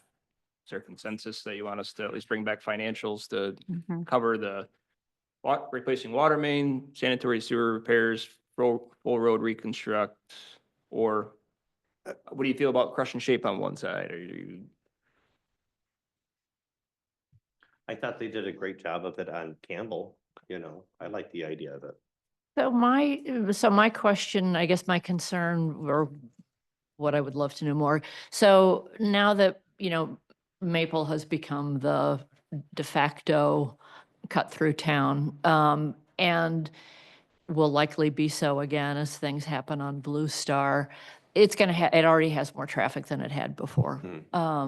So in terms of life, I mean, as we just think long term, what is the trade-off for the extra? Is it 400K, which is a lot of money? Is it worth getting more life, or given the amount of more life, it's, you know, that's not something we need to spend money on?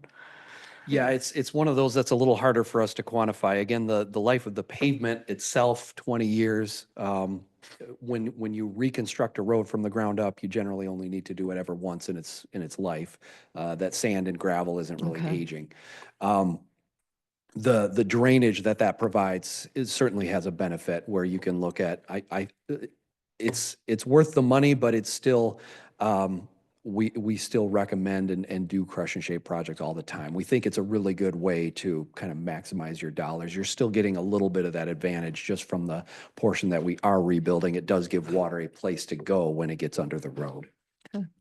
Yeah, I have no problem recommending this is a good place to save money. Can I just ask a question based on what David brought up? Is there going to be a reroute on Maple for some reason? Do you know about?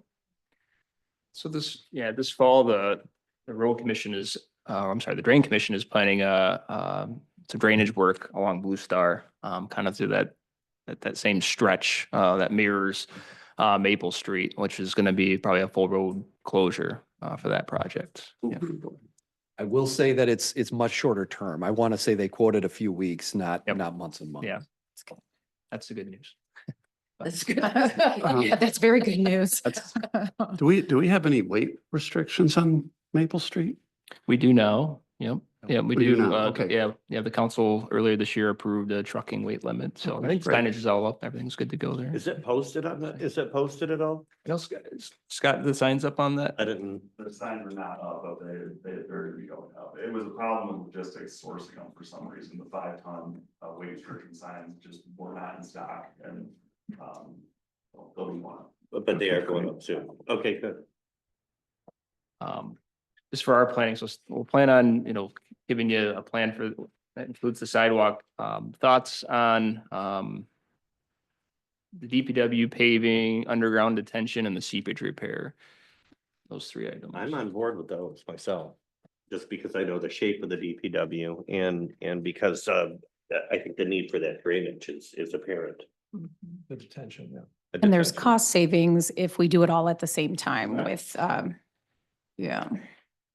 Okay, as far as like the seepage repairs, I'm not 100% convinced. I think that's something that maybe we could reach out to the road commission about, because I think, I recall maybe 3 or 4 years ago, they actually, if you saw the picture, there was Bradley Road.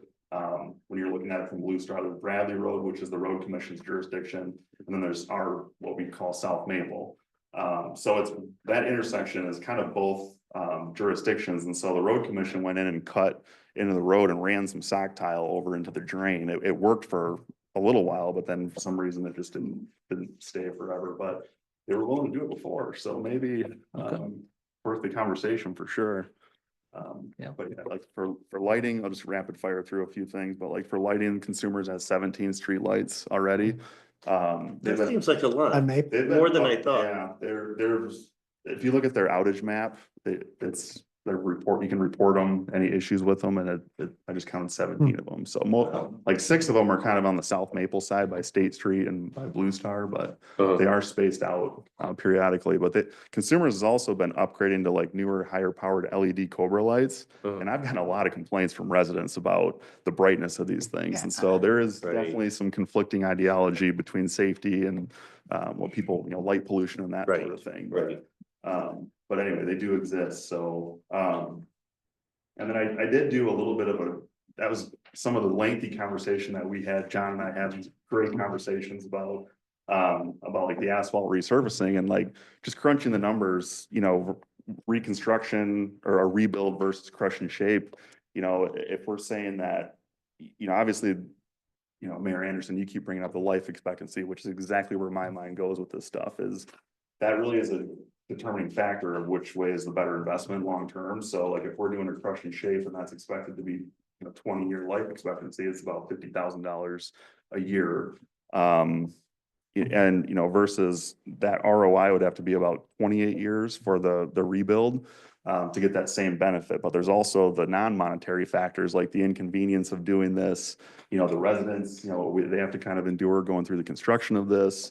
But I think too, correct me if I'm wrong, but like if we did a rebuild, there's also a little bit of opportunity to get some of that, just fresh gravel and sand underneath the road, which won't hosting contaminants, and it might be able to absorb more moisture and might overall protect the base layer a little bit more, keep it drier. And so that's a big problem. What we see with Maple Street right now is that clay and the ground saturation. And I think that's played, at least when there was the de facto detour, I mean, it just rapidly accelerated. I'm not kidding you, we would patch potholes and then like 3 days later, there would be some right next to the one that we just patched that just formed. And so it's probably a lot of reasons that go into that, but I think there's some opportunity with a rebuild to kind of through elevation changes and grading, dry out that base layer a little bit more, which might ultimately extend the life of it. So those are my thoughts, at least on that. And then as far as the non-motorized path goes,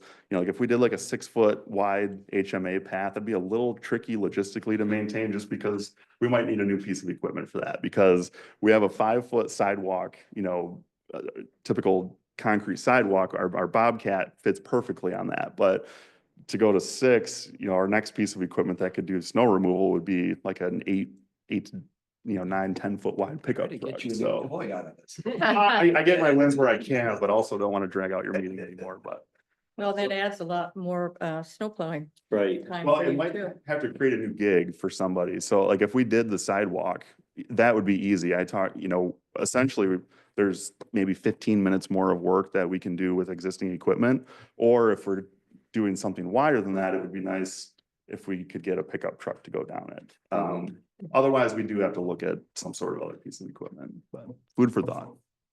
Thank you. Yeah, thanks, Scott. Thanks, Scott. I thought you were here to politic for your gaming. I don't want to seem selfish. I already heard the yes on that. So, okay, well, we'll put together at least, kind of the financials based on what we understand is the direction you want to go and where it would come from, what funds, would pay for it. And then I think maybe we have enough too for you to put together maybe an engineering proposal for these items and then we'll circle back with you as a council and see if you're ready to proceed. Or if you need more time to, think about it and go from there. I think to Chris's point, we can be working on design on a parallel path for you to figure out, exactly where the money's going to come from and things like that. It's really just a matter of what do we want in. Thoughtful presentation. Well done. Thank you. Yeah, thank you. Thank you. Appreciate it. All right. Wow, that was great. That takes us to 6B, the seawall and concrete repairs. Long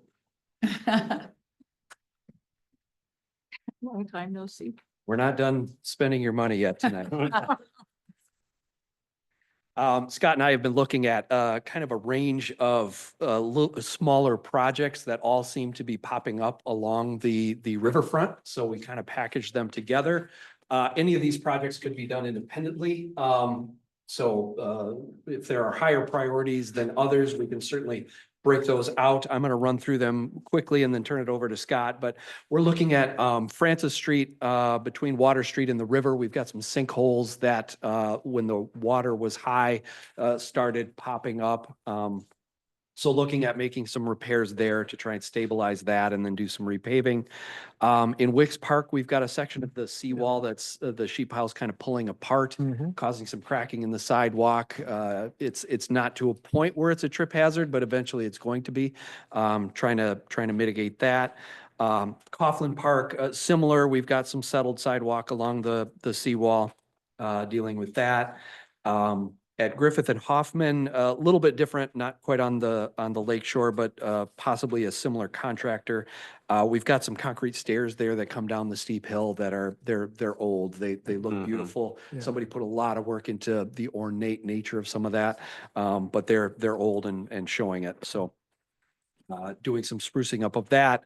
The Spear Street boat launch, similar types of things where we're dealing with some drainage and runoff that's causing some issues there. And then most recently, DPW braved the cold recently to pull some of the decking off at the Chain Ferry and confirmed what they were suspecting, that some of the framing underneath there is getting really, really scary. So doing some kind of improvements, either reinforcing or replacing some of that as part of this. So Scott.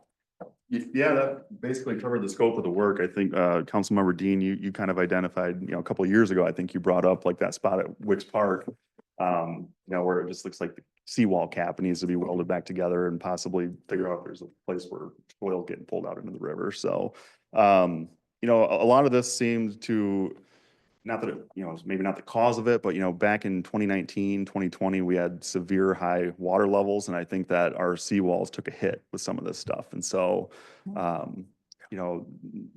think that especially in light of having some of our projects that we hoped to achieve in this fiscal year, getting pushed back slightly into next fiscal year, I think that potentially freed up some dollars to maybe get some of these things done.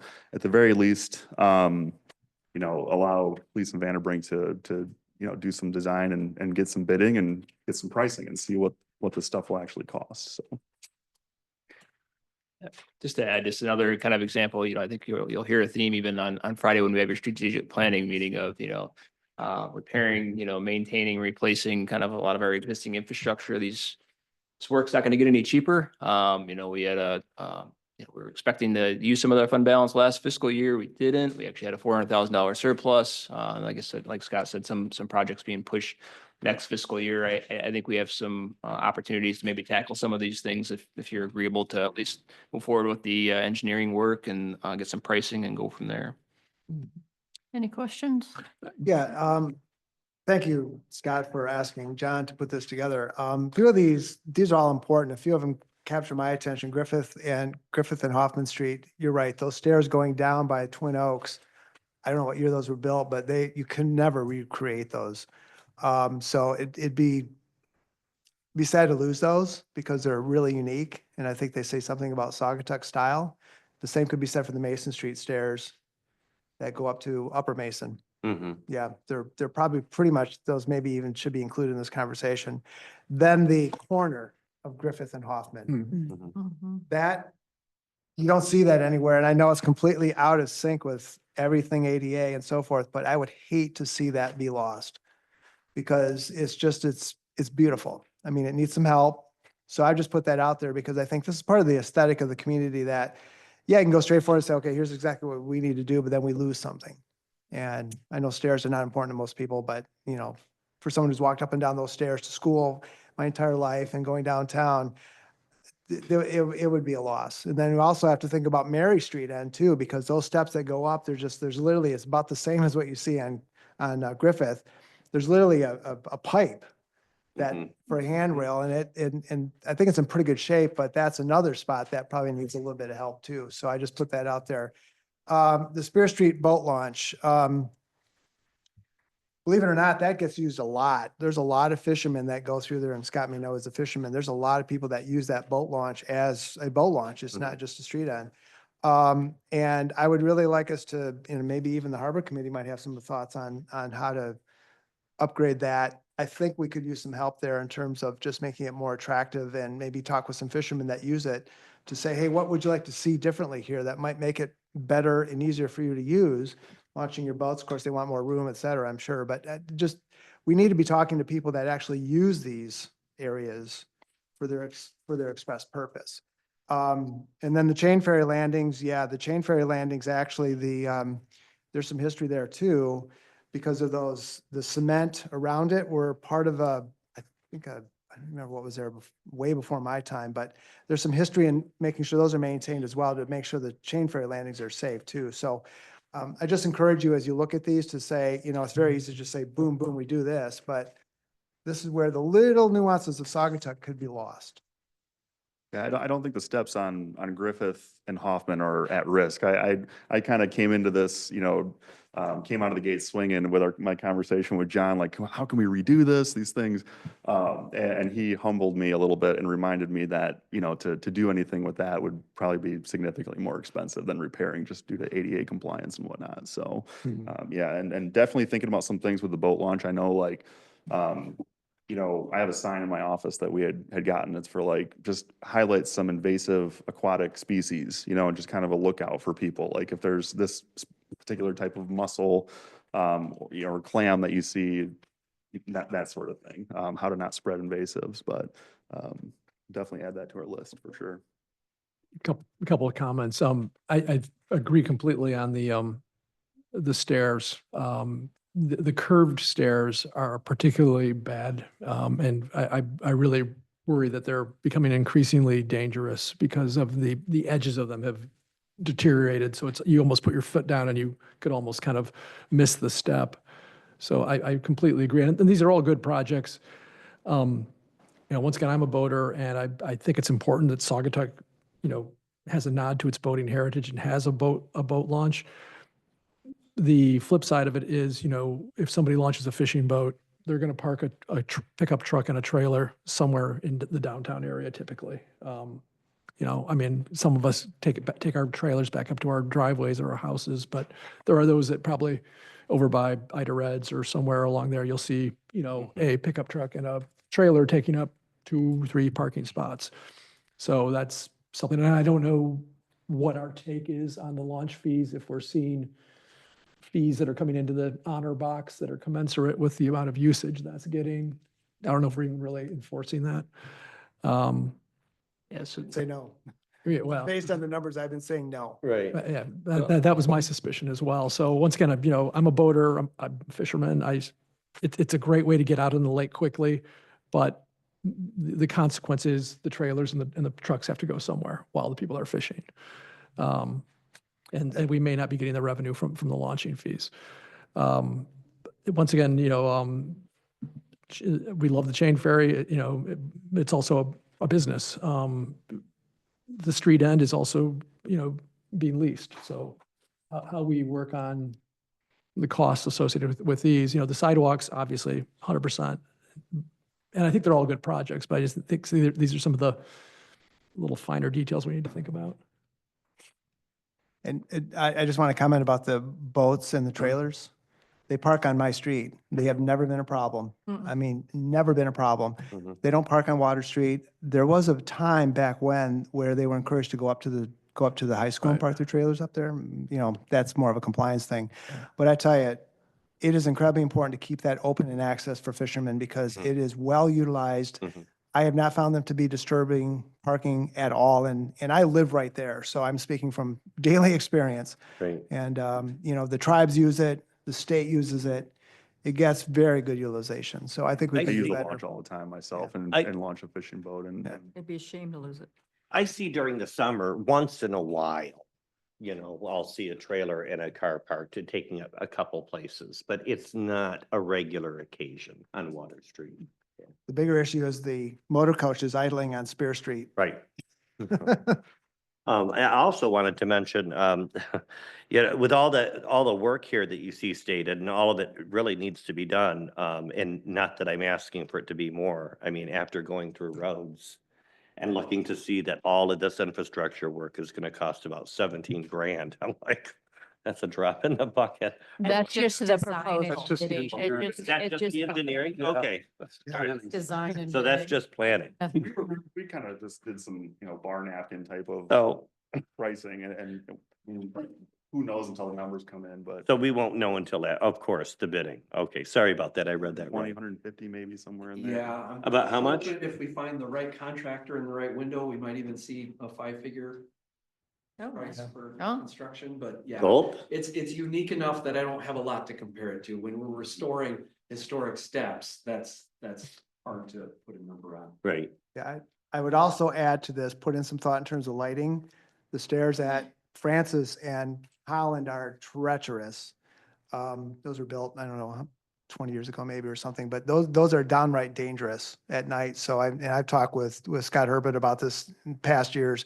We really need to get some lighting on those. So think about that for the other steps too, to make sure that it's safe for people to, doesn't necessarily have to be an overhead light, could be, there's other lighting, there's all kinds of lighting concepts these days. So a lot of people use those stairs going up Francis. Councilmember Dean lives right there, so he can probably attest to the usage that those steps got. I'm surprised someone hasn't really injured themselves yet. And there's a light right at the top of that hill.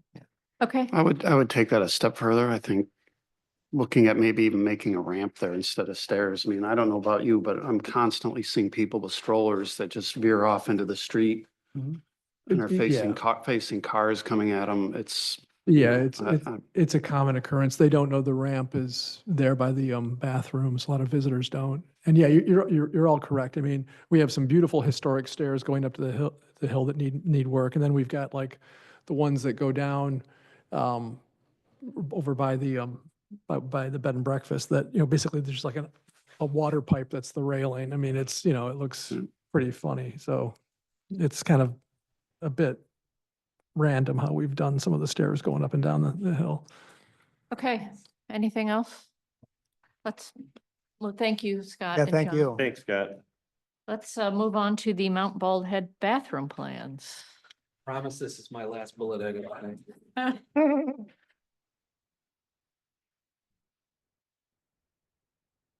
As of today, we are officially out for bids with the Mount Bald Head restroom project, which was a nice milestone to hit. We got a lot of good input from both council and the Parks and Public Works Committee kind of launching into design. So we felt comfortable enough to get out for bids. If you see something here tonight that, boy, this wasn't what we were envisioning, we have time to do some addendums and things like that to get it fine tuned. But we would, just in the interest of time, wanted to get it out on the streets. Cover sheet probably doesn't need a lot of time spent. Really, this is just showing the contractor, here's where our project is, for those that might not be familiar with the city. Second sheet is removals, kind of showing the existing conditions. Wanted to point out that the survey work for this project, we saved some money by using what AT&T had collected as part of their project. So thanks to them for being willing to share that with us. That's what you see depicted here. Might be why it looks a little bit different from some of our plans, but it's enough to do the job.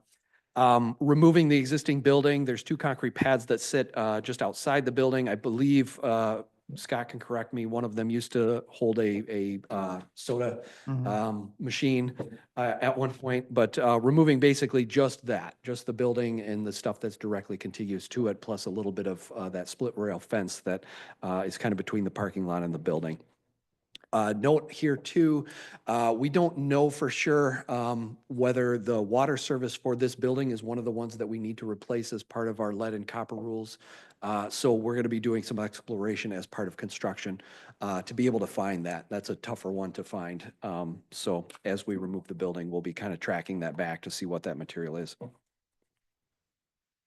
The next sheet is our site plan, basically the same thing, but now with the new features on it. Looks a lot like what it does today because we are maintaining that same footprint by and large for what's there today. Again, trying to be sensitive to the cultural resources that have been found in the area.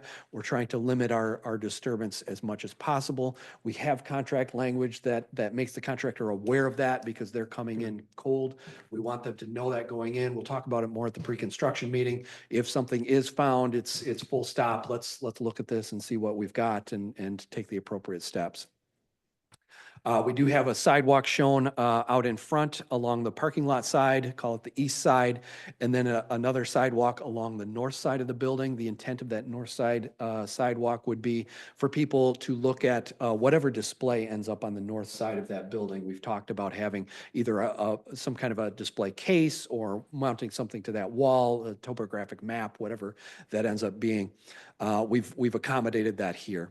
The other thing I'll point out on the site plan, currently the location for our drinking fountain bottle filling station, it's kind of on that northeast corner. We looked for one that you could mount right on the wall of the restroom building. Those tended to be very costly. So a freestanding unit tended to be an easier way to go about that. We want it to be frost free so that it can be used year round. And that was what really drove the cost for the wall mounted units. Quick question. You Please. mentioned the unit for year-round use. This has typically been shut down when, Scott, right after Labor Day or? Yeah, when temperatures dictate they have to be, so like mid-October usually. Okay, so I don't know if this is the time to talk about the construction for year-round use because it's never been, it's always been shut down in the wintertime and, you know, people just make do without having a bathroom there. So I don't know where we are on that or if that's part of even this discussion. I'm assuming the bid itself would have to include different specs for year-round use. Yeah, what we've tried to do is make it flexible. What we've tried to do is make it available for year-round use, but that doesn't mean you have to have the heaters turned on year-round. It's able to be winterized. The walls are set up for the energy code to be heated. But that doesn't mean you need to heat it. What we have set up is an individual electric heat unit in each of the three rooms of the building, which is the most efficient way to heat a small space like this. But again, it's not to say that you need to have those running. Scott could go about the same process he does in the building today, winterize it at some point, lock it, and just leave the heat off. But we're trying to be mindful of just having those options, and that was a big part of, you know, the design work was how much is it gonna cost to have the capability to keep them open year round, and it's fairly inexpensive. I mean, the heating units, I think you said were about $1,000 a piece for each room, so very minimal investment there. And then, you know, whether we winterize them or not moving forward, just kind of feel it out and see what, you know, what the usage might be. If they're being utilized, you know, then we can evaluate keeping them open, but I'll let the numbers lead the story there in the usage. Yeah, and Scott's done a good job of evaluating too, you know, okay, these electric units, how much electricity would we be using, you know, if, you know, how much staff time would his team have in going out there and actually cleaning and that sort of thing as well. So he has numbers on that or that he's taken a look at. But I think that the heating, the electric cost is like $300 or something like that. $300 a month or so. Yeah, there's some time spent on labor, but you know, and cleaning supplies and whatnot, but you know, we have to, in the wintertime, we have one part-time employee right now, and that's kind of an exception. That's not usually our standard. It's just that he's an exceptional employee, so we won't let him leave. But but typically when we don't have a part-time employee, we have to have staff come in anyway and open up and clean the main restrooms on Saturdays and Sundays and holidays. And so they get 2 hours of overtime to come in and do those restrooms anyway. It's not a 2-hour job to do. It takes about 45 minutes to an hour if they're doing it properly. So to hop across the river and do the same, you're still probably going to be within that 2 hour of overtime threshold. Okay, thanks. Any, Next sheet is just some details. I'm not going to dwell here, but I will point out over on the right side of this sheet, we're planning to put the meter in a pit. Normally we'd put the meter inside the building. But again, just being able to winterize that, we're going to put it down in a pit, assuming that it isn't going to be year round, just to give you that flexibility. Next sheet is the floor plans. Again, just from a high level standpoint, two stalls, basically individual stalls, and then one room for custodial, which would have a slop sink, storage supplies, whatever Scott and his team need to do the maintenance essentially there. Moving into the elevations, the one thing I wanted to point out there, again, the roof line is set up to kind of recreate what you have at the old yes, thank you, pump house across the street there, the museum now. Same pitch is really what we were going for, and the brick selection is essentially to recreate that with white trim. The idea is to kind of make it contextually look and feel like it belongs. Next sheets are some cross sections. The one thing I do want to point out on this one, if you can see it there, next to the sink, it was new for me. I haven't done a restroom apparently in a few years, but my architect pointed out that from a universal design standpoint, a lot of these restrooms, public restrooms, are going in with a permanent set of steps near the sink for children or for shorter users. And basically they get constructed as a permanent feature. They get the flooring right over the top of them. So they're just instead of having a cheap little stool like I had in my house for years, you just have a permanent way for shorter folks to use that facility. As part of the design, the way that we have the bathroom set up downtown is that the deputies have to go lock it and unlock it every day, or maybe some of the Scott staff. Is there a way to maybe configure this so there can be, I'm thinking about the beach door over at Douglas. They've done a great job with their magnetic lock where it's on a timer or some type of remote timer.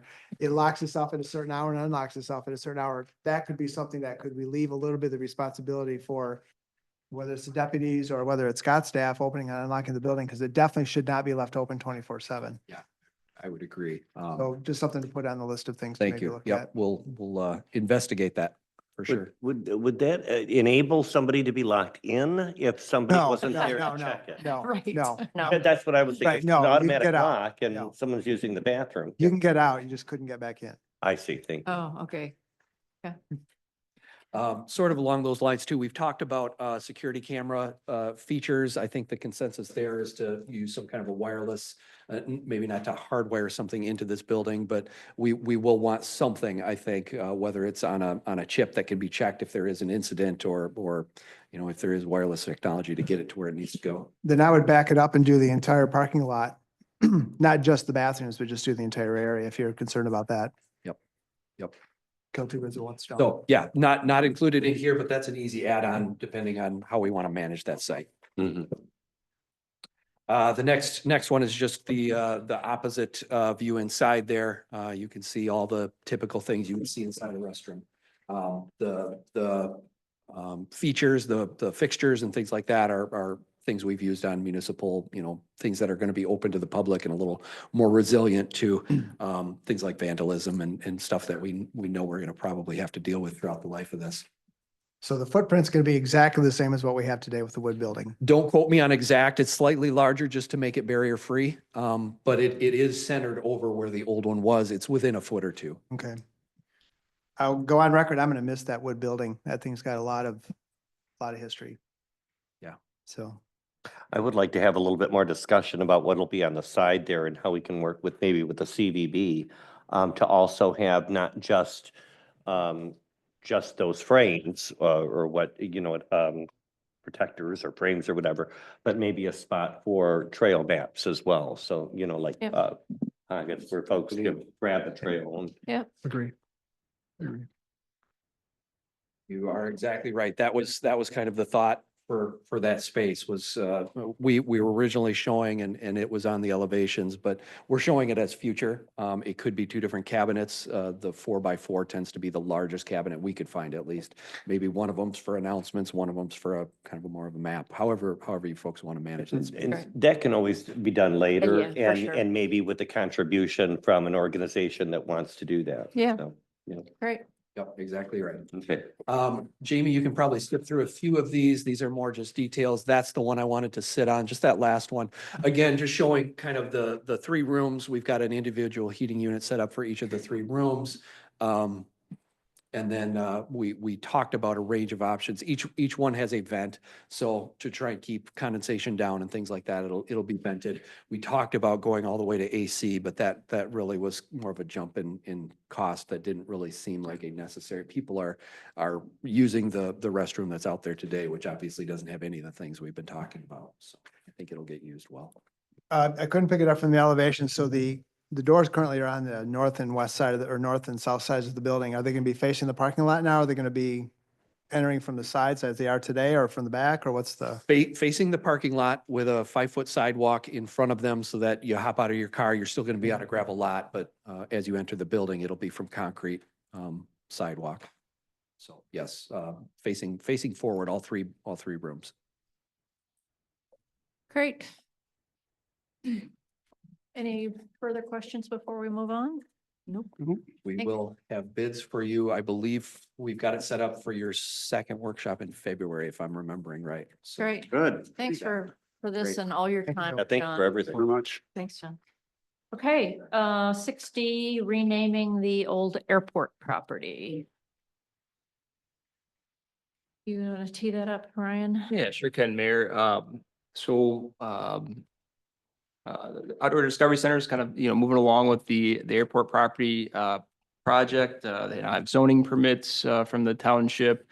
As you recall, you worked on the conservation easement, so that portion's done. And then the Outdoor Discovery Center started some of the, kind of the invasives and trail work in the fall, but are really planning on spring completion of kind of really, putting compacted gravel, in the parking lot area and formalizing that and trailhead signage and, making sure the trails are cleared and ready to go and have signage and that sort of thing. But as we kind of look at signage for the trailhead sign and really go, move towards opening this up to the public, there's been some questions about whether or not we're gonna, rename the property. What would be an appropriate name for the space? So I wanted to bring that forth to council to see, one, do you have an interest in even renaming the property? And then two, if you do, what process would you like to use for that? You can either brainstorm some ideas yourselves if you're interested, staff can bring you some ideas, or you can ask your Parks and Public Works Committee to make some recommendations.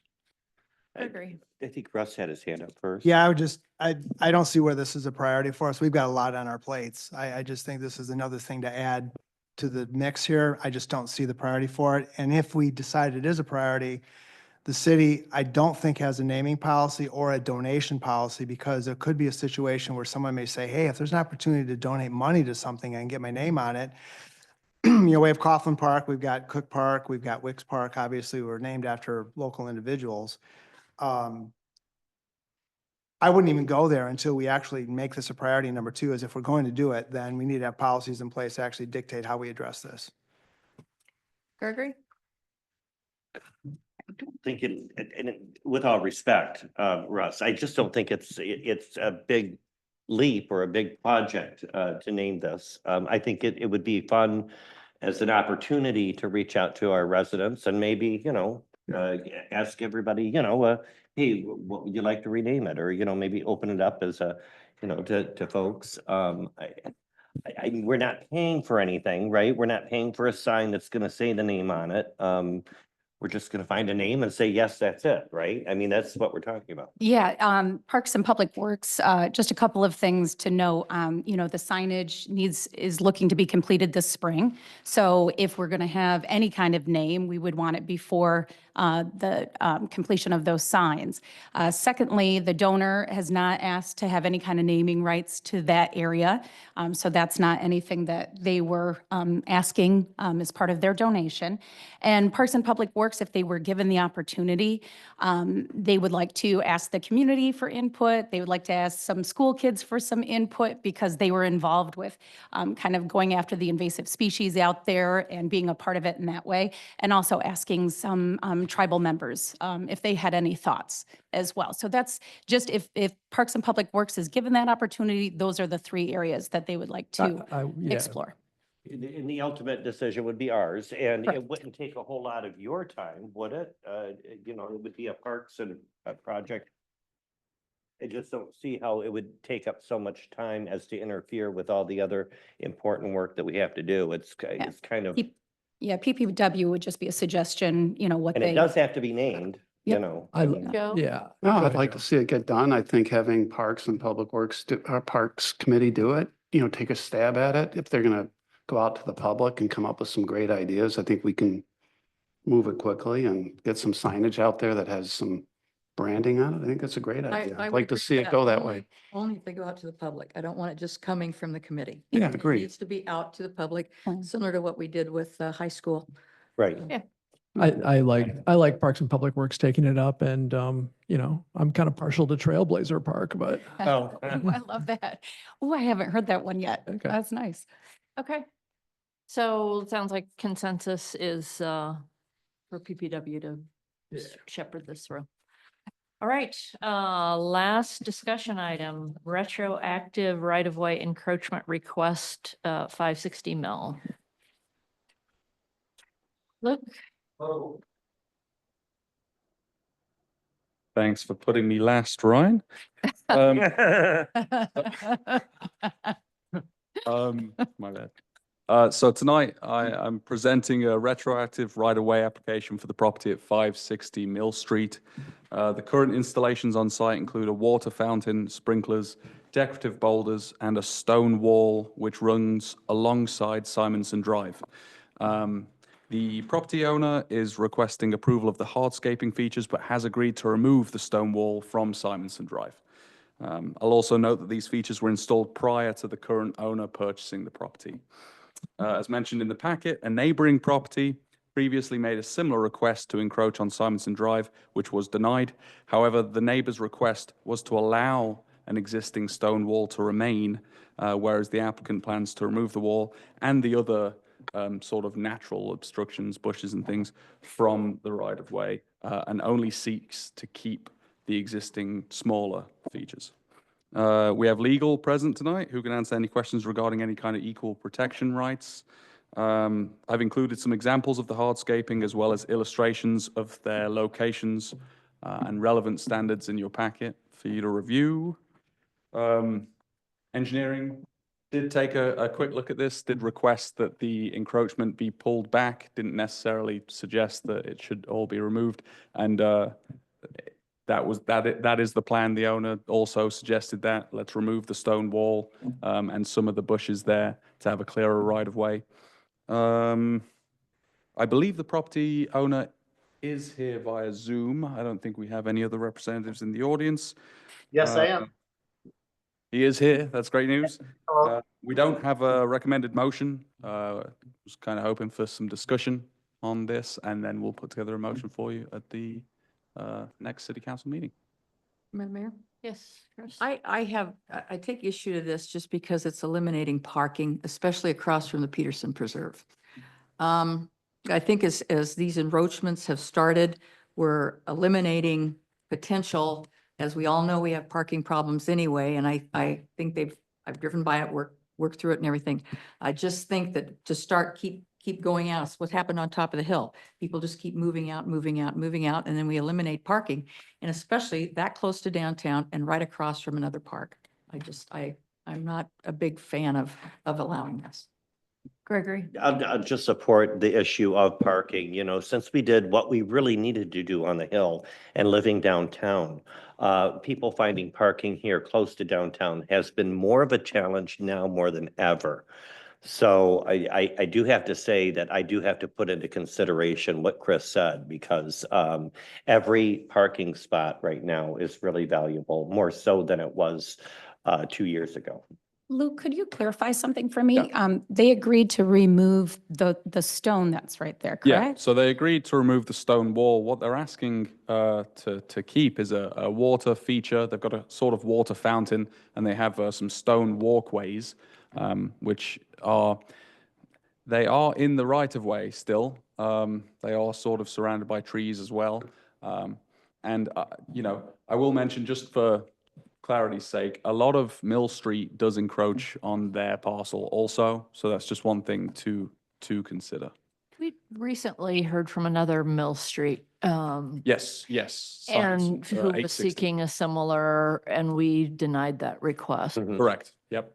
And legal did bring up some concerns with regards to equal protection rights there. You know, So, let me just Yeah. quickly finish. So I would be concerned that we denied one, you know, I mean, I think we need to be mindful of recent decisions. Russ? Yeah, I just want to make sure I clarify. So if you could, page 120, page 122. So that black fence, that's essentially their property line. Am what I can correct? tell, yeah. Yep, okay. This is, Yeah. built it out. Well, not the current owner, but he sort of inherited it. Right. But yes, it's outside of their property lines, yeah. Yeah, there's some pretty big trees that have grown there, et cetera. So just make sure I have that understanding. And I agree completely with Councilmember Muncy and Peterson. I walk this every single day. It's undermarked for utilization for parking. That's something that's come up previously too. I think the city needs to get down there and make sure that we mark it clearly, whether it was parallel or whatever type of parking we had down there. People park there already. It's just, we need to take more responsibility for making sure it's marked correctly so people can use it. And I am not supportive for continuity, and I just don't think I don't think it's responsible to allow someone to have this right of use of public property. I mean, once again, I feel like we need to be consistent to the situation. We took a very strict line with the previous situation. You know, once again, going back to parking, you know, it is a huge concern. I'm sure we will see parking come up again in our, once again, strategic planning session being an issue. And there was a real opportunity there by the Peterson Preserve to do something meaningful with parking. And, you know, it may not be popular, but this is the city's property, and, you know, we may have to consider something like diagonal parking, which means we're going to need as much of our property as possible so we can take some of the parking pressure off the downtown area. So, and once again, it's an easy walk to downtown. You know, we need to, I think, be guarding our city property, you know, very diligently. So yeah, I'm with the rest of council so far, at least the council members I've heard from. Yeah, and we'll say I feel bad for the current owner who inherited this, and the same with the other one. I mean, Yeah, absolutely. It's a major bummer for them. Yeah, and I felt bad for the last ones too, but then as we looked further into it, I agreed with our last Yeah. ruling on the property next door, so I have to go with the same. And I'm not at this point advocating that we take a hard line and ask somebody to take anything out at this point, but I just really want us to maintain our optionality to try to solve some parking problems along that area. And, you know, once again, I think in some respects, Peterson Preserve is underutilized because people don't know it's there. And to have parking there would be, I think, beneficial at some point. But once again, I'm not in a position where I want to take that hard of a line to say, get it out of there right now. But Right. I'm more in favor of us maintaining our optionality I agree. down the road. I agree. Madam Mayor, I'll jump onto that a little bit, but I do think we should take the chance now that we have it to do the parking lanes. You suggested the not parallel, the linear parking, and get it marked. Maybe take a little harder line to make sure we have that. I mean, that's an extensive, long lot. It's a big chunk of land. Yeah. Joe, did you have anything to add? No, I mean, I think it's a reasonable request. I mean, I like what they're trying to do, but I think, you know, I'm right on board with the rest of the council here. I think we need to be consistent in our decision making. And although I wasn't here when the decision was made last time around, doesn't matter, right? I mean, I think we need to treat, you know, our residents and property owners fairly, and that's the right way to do it. So. Great. And I would say hopefully that, you know, property owners are getting, you know, good information from the realtors when they're selling the house to know where their limits are, where their perimeters are. I know the gals that had the other house on Simonson, you know, they didn't know anything about, you know, that, you know, they'd inherited that and they just assumed it would stay there. Yeah. I would hope Yeah. that should be communicated to folks that are moving into town and buying houses, because there are quite a few places, and, you know, we're talking about this right now, and, you know, we keep seeing that letter, we've been seeing it for years from John Thomas over the easement there. That's another spot. I don't know if we'll ever approach that or not, but there's a lot of places, in the city that have been encroached upon or, you know, kind of taken over. Without folks knowing, you know, people come to town, they buy the properties, they just assume that's part of the property. So. Well, and you're absolutely right. And, you know, once again, I defer to legal's guidance, and I think legal's thinking about this the right way. You know, there are going to be any number of these encroachments that are going to be very, very controversial along Park Street when we address Park Street. Right. And I think we need to be consistent as a council. Yep. As we move forward. We can't create a precedent now when we know we're going to have issues with both hardscaping and other, you know, trees and things that people have put into our easements along Park Street, which is really problematic. So I think we need to be consistent.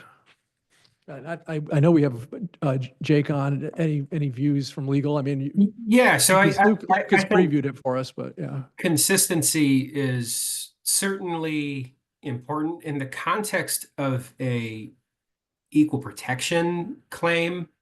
That's a very steep hill for a plaintiff where there's no protected class involved. At the end of the day, what the city really needs is a rational basis for treating people differently. So my position wouldn't be you denied one hardscaping request, now all of them have to be denied. But if there are, you know, facially similar circumstances that are getting different treatment, the city should have a good reason for doing so. Right. Okay. I don't know. Somebody's kicking. Your mic's gonna go. I'm watching. Okay. It's Scott. It's Scott. Okay. It's, yikes. There we go. yeah, it's interesting down here. Just don't look. Okay. I keep watching, but thank you. That would have been fun. Okay. All right. Great. So I think we're set here. Okay. Yeah, so we'll draft a motion. Sounds like you're going in a direction of denial. So we'll have a sample motion for denial on Monday's agenda with some understanding that, you know, we're not going to ask them the next day to remove the items, that it'll take some time to get some of those items out of there. And then as staff, we'll take a look at that area and what will need to be done for some parking improvements as well. Great. Cool. Thanks. Guys. Thanks. Appreciate it. Thanks, Luke. Good night. All right. So we are at our second public comment period. Again, 3 minutes. This can be about anything. Anyone in the room? Wendy. Oh, Kathy will come next. I just want to thank you guys for listening to my long speech. This won't be as long. And I want to thank John, especially for the detailed report that he gave. The underground detention would be a fabulous option that would probably solve a lot of this work. And I encourage the new members, and Ryan, if you haven't already, look at the videos and come walk the property. People who've been through this with me before have seen it, and it really makes a difference when you see it. So feel free to come on my property at any time. You'll see my footprints. I was there earlier today. Anytime. Kathy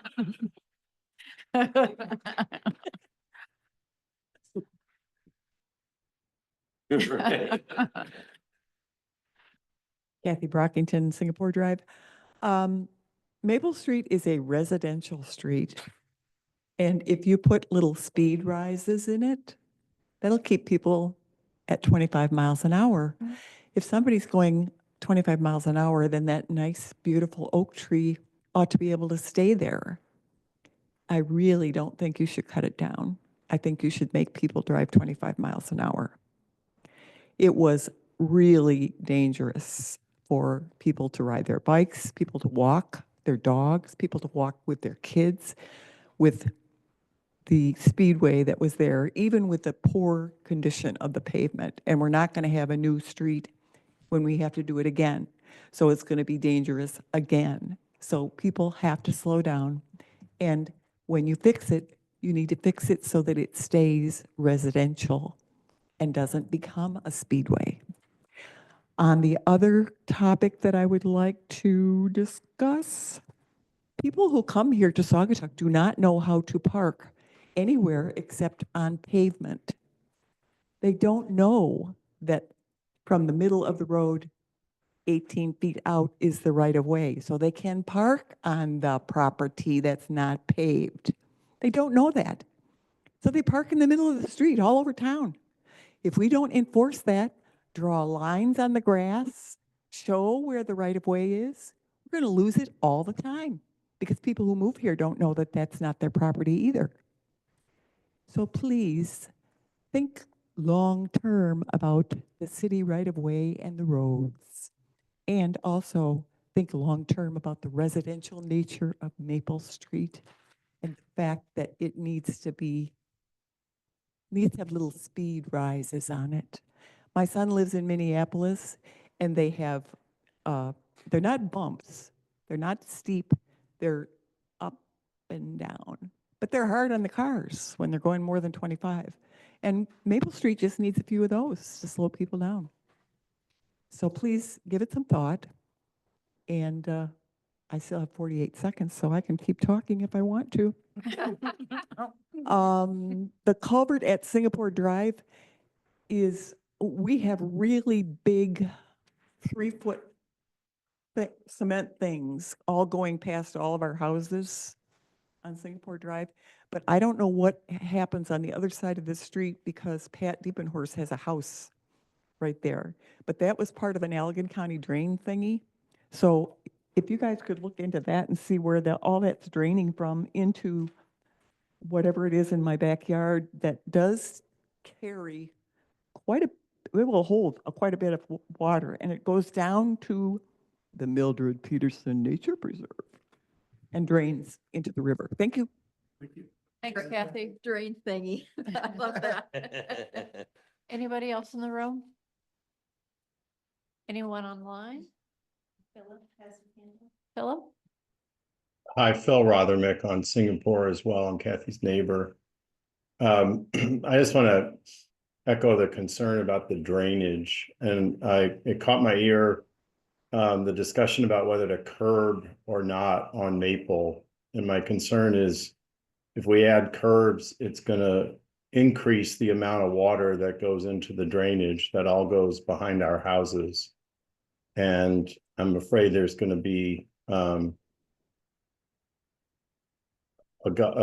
gusher every time there's a big rain if all of the water that now goes into people's yards and seeps into the sand gets purposely funneled into the storm sewer. So I just asked to be thoughtful about drainage when we're thinking about curbs as well. That's all. Great, thanks. Anyone else? Tim? Yes, hi, thank you. I appreciate your discussion, and obviously, I inherited the situation. And, from an aesthetic standpoint, I want it to look as nice as possible also, since I live there. I would just say the general area, Mill Street and Simon Street, particularly Mill Street, is in horrible disrepair. Potholes, the curbage, everything looks terrible. It looks like abandoned property. So I'm all for improving it. And I think there should be parallel parking along Simonson. It's too narrow. And encourage you to just think about the aesthetics of the area in general, not just worrying about future parking, but taking care of it now. Thanks. Anyone else online or in the room? Okay. Okay, going. Correspondence. Wendy, thank you for your correspondence, and we also got the message from Tim and Tracy Leffler about the short-term rental. Council comments. Chris, you want to start? I just want to thank our engineers and Scott for doing a wonderful job of presenting that. And then I looked through this and I just noticed there's 3 new things that are going to be put on your plate. If all this goes through, you're going to have to snowplow a new street. You're going to have to maybe watch the bathrooms all year long. And now with the airport property, you got another trail coming. So it's very easy to put stuff on you. And I think we need to be very aware of how much we're asking him and his department to do, because they do a great job. That's all. Russ? I echo the concerns and comments by Councilmember Anderson. 2 things. One is Peterson. Peterson, excuse me. You might. It's the first time I've done that. Chris. That might be fighting words for her, you know. The Holland and Francis new home construction, that contractor has had a porta potty and dumpster and now parks on the sidewalks for work. The house is roughed in.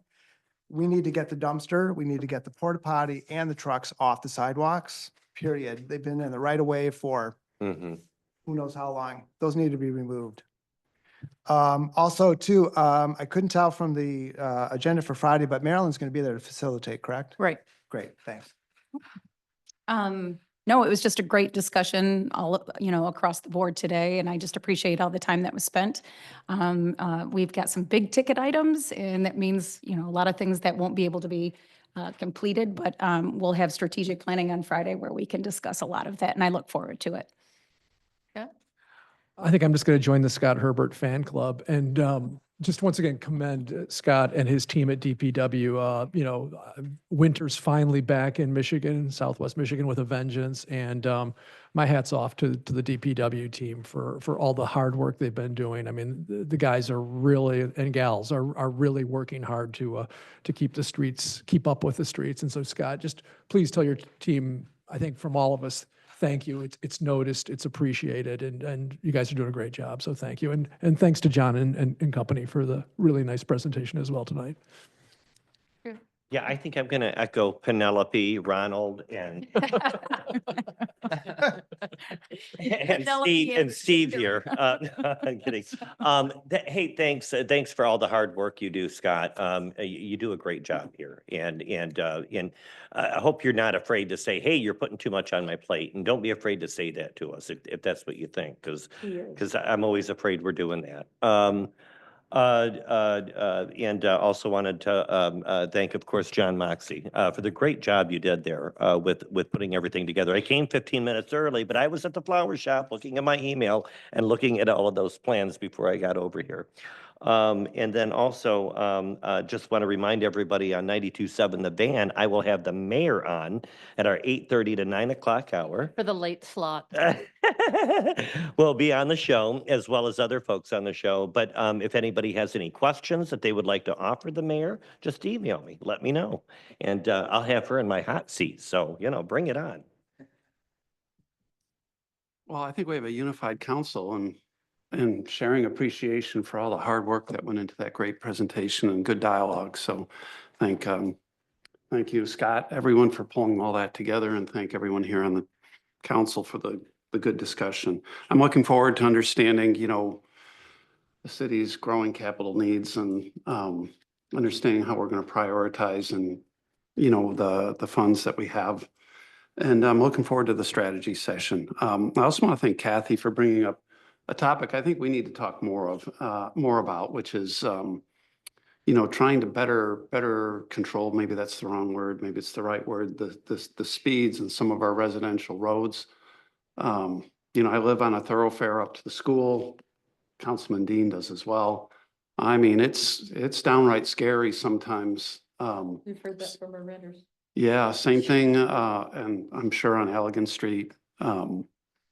The corner of Grand and Francis, it's just a recipe for somebody getting killed. I mean, we have a lot of rentals nearby. We have vacationers there in the summer, and we have cars coming up that road, sometimes near 50 miles an hour. So I think, and it's not just there, right? I mean, I've seen it's other places in town. I think, we would be remiss in our jobs if we didn't spend a little bit more time in trying to think through whether that's putting,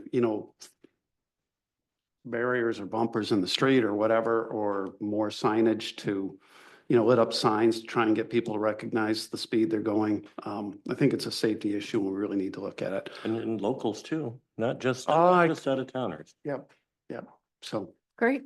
so thank you. Good. I share appreciation that everyone else has expressed. I also want to thank the people from Maple Street for your engagement. The session we had a few months ago that John facilitated, the surveys, and for sharing the video and letting me tromp through your yard. So I think that's it. And we're really looking forward to the strategy session on Friday. So thanks. Motion to adjourn? So moved. Second. All in favor? Yes. All right.